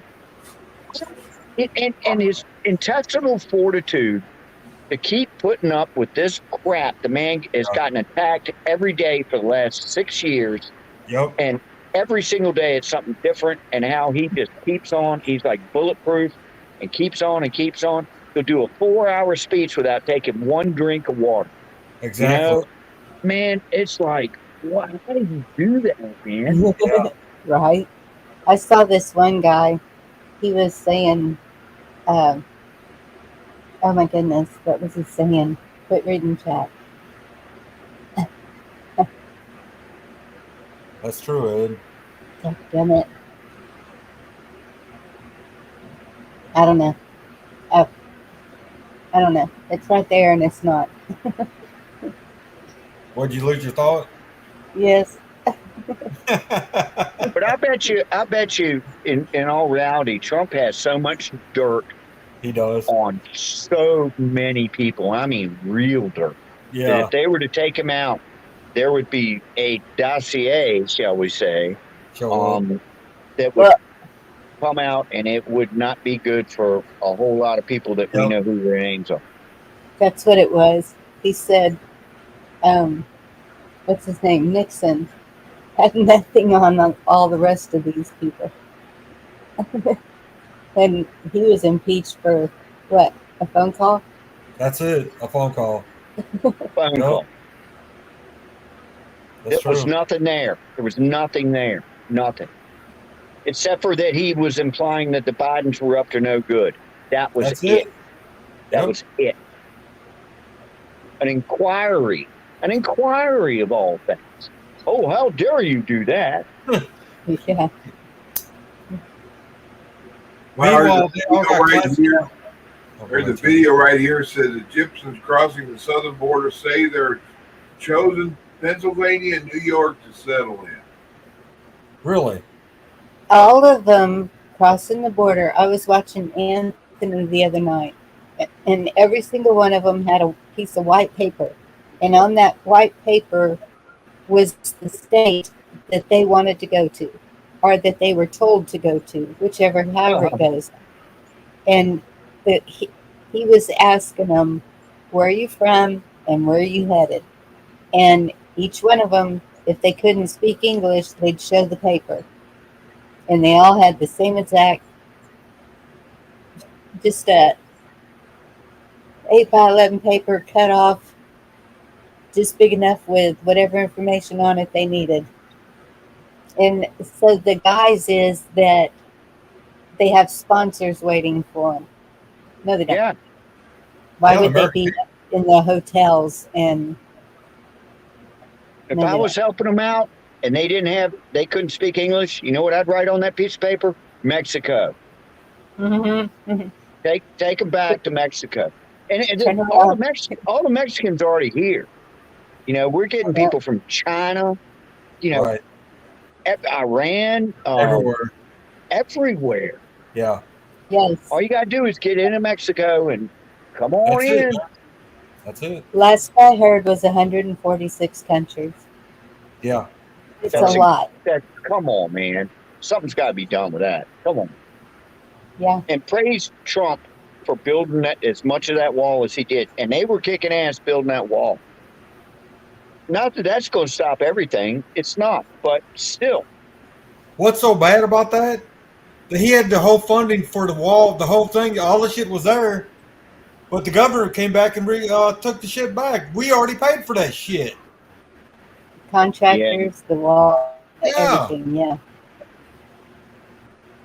That's a bunch of bull. Yeah. You know what I've noticed, and this is going to sound racist too, and I'm not trying to, but the more immigrants we get around here, and I'm pretty far away from the border, but we get them. We get lots of them. Well, we got a bunch here. The more trash I see in the ditches. Yep. Yes. You know, the more litter, and it's just like, come on, man. If you're gonna sneak into our country, at least don't trash it. Yes. Yeah. Clothes. Mountains of clothes that they're leaving behind. And I'm thinking, why are they leaving their clothes? Oh, because they're going to get new whenever they get to wherever they're supposed to be. Do everything. Well, I've been into Mexico I don't know, 3-4 times. And we had to walk across the border into Tijuana because we were just going to get drunk. But the place, as soon as you cross the border, smells like urine. And there's trash everywhere, you know, and that was back in the 80s. And now it's just like, why is all this trash, you know, building up in my ditch? Yeah. You know, and I know why it is. Yeah.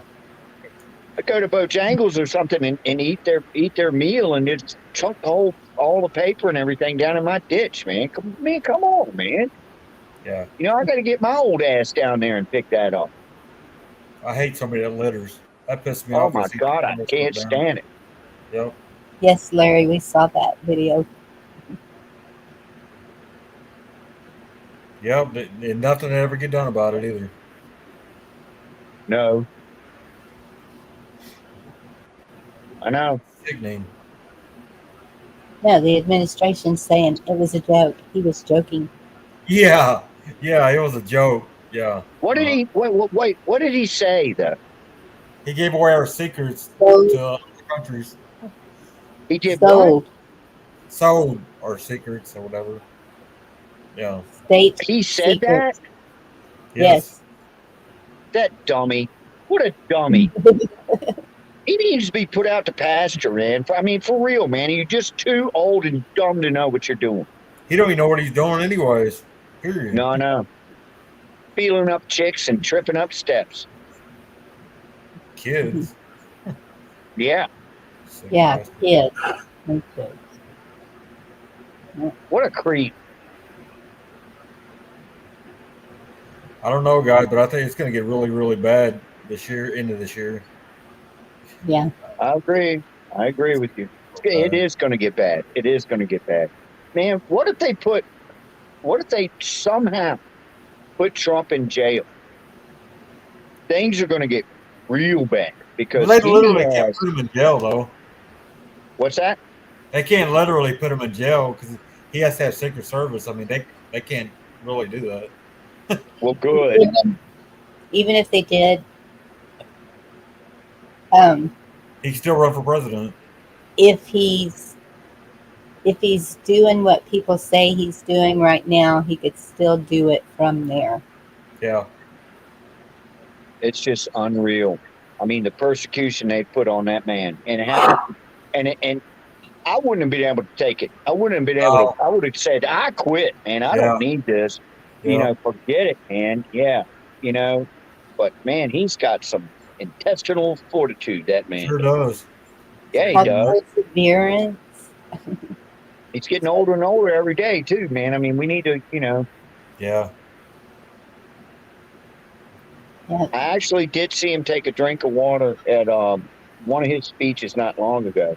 And I was like, damn, I've never seen him do that before. Yeah. Not that that's a sign of weakness, No. you know, but It's probably in Arizona or Texas. I'm I mean, sure. if you're standing there in a dark suit Yeah. in any of these states that are baking, Yep. you're going to drink some water. and he wears a regular old suit that looks like it came from J.C. Penney's or something, man. I know they're probably really expensive suits, but you know, it looks like a suit I would wear somewhere, you know? Mhm.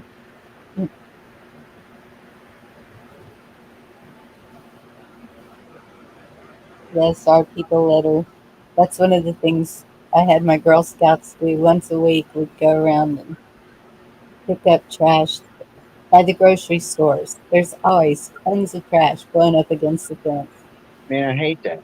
Can't stand it. And Me I'm not too. saying, I'm sorry, I Dirty apologize to Ed D. diapers.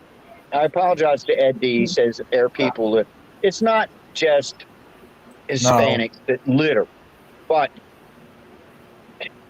it's not. It's, I mean, everybody does it, but it just seems like the more illegal immigrants we get around here, and a whole lot of them I like. I get them to do tree service. I get them to do shrub service. I get them to do my roofing, whatever. They're all cool. They're all nice. They work their asses off. They're used to And they living get- like that, Yorga. They don't understand about the trash. Oh, they're great workers, man. I mean, yeah. And I know that might sound racist too, but Well, they are good workers. A lot of oh them my are. God, they will work their butts off, man. I had a brain cell just die. I got some little stupid information for you that probably don't mean anything, but do you know there's a super thin layer of fresh water on top of the ocean called lens? No. That brain cell just went to hell. All right, I got a good one for you. Hold on, let me cut my cam on. Do you know what the tides are? You know, it's like it seems like the water's coming this way. You get a high tide, you get a low tide. Yeah. No. The water in the ocean is actually bulged on the ends. And as the earth turns, you get into a bulge, you know, every 12 hours with the high tide and then the low tide. Yeah, the gravity effect. It's a bulge. I don't know exactly how it works. I get a bulge twice a day. There you go. Hey, David, it's your title.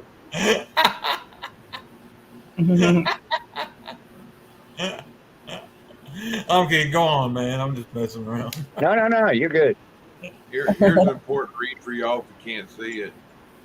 I get one every couple months. You've actually been here before. We just made sure you forgot. Yeah, that's a good one too. I don't get it. I don't remember. Chuck, but no offense, I'm just kind of running on a few brain cells right now. I didn't get it. What, we've actually been here before? We just made you forget. Man, I must be, my brain's dead or something. I don't comprehend it. A lot of the stuff going on we've seen somehow. It's kind of like the Mandela effect kind of thing. Oh, I got you now. Man, I've been on the sun too long. It's called deja vu. Dave will poop. Like that. Like David don't have deja vu. He has deja vu. Deja vu. Yeah, there you go. Oh, God. You need to change your name to that deja vu. It sounds like a singer, don't it? No, I need a David. Durr. Dumb Dave. Shoot. You ain't dumb, man. absolutely, Eddie. I'm just so tired a lot. I don't have much to say half the time. Yeah.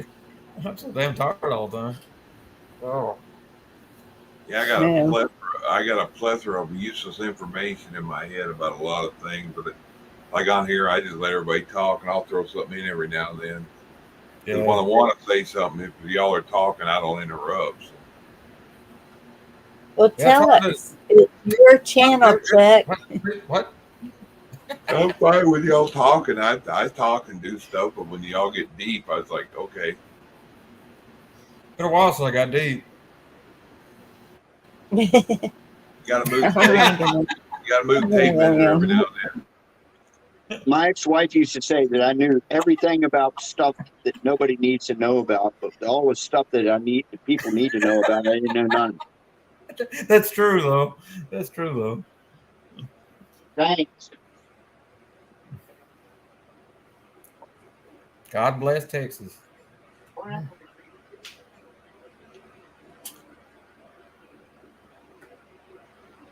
That's a great thing about having a cat. Is you can just Good night, let them Barry. in. Yeah, I'm gonna wrap it up too. We can sit and talk in the back room. We've been on almost 3 hours. Let everybody chill, and I see they're starting to dwindle down. Hey, Kung Fu. Dang, you still got 58. Well, no, how many you got in here right now? 53. Dang, Chuck. That's a lot. Pretty good. I'm lucky if I can get 20. I'm lucky I get 4. People love a train wreck. Oh, God. Train wreck Chuck now. Yeah. I guess old Travis gave up, didn't he? I don't see him no more at all. I was seeing him every now and then back before I did this last stint of not coming live. And he's on TikTok a lot, little short videos. I see him on there. Yeah. Well, good night, all y'all. Thanks for showing up. We love y'all. Much love. Have a great day. Yeah, party. Try to stay hydrated. Watch your back.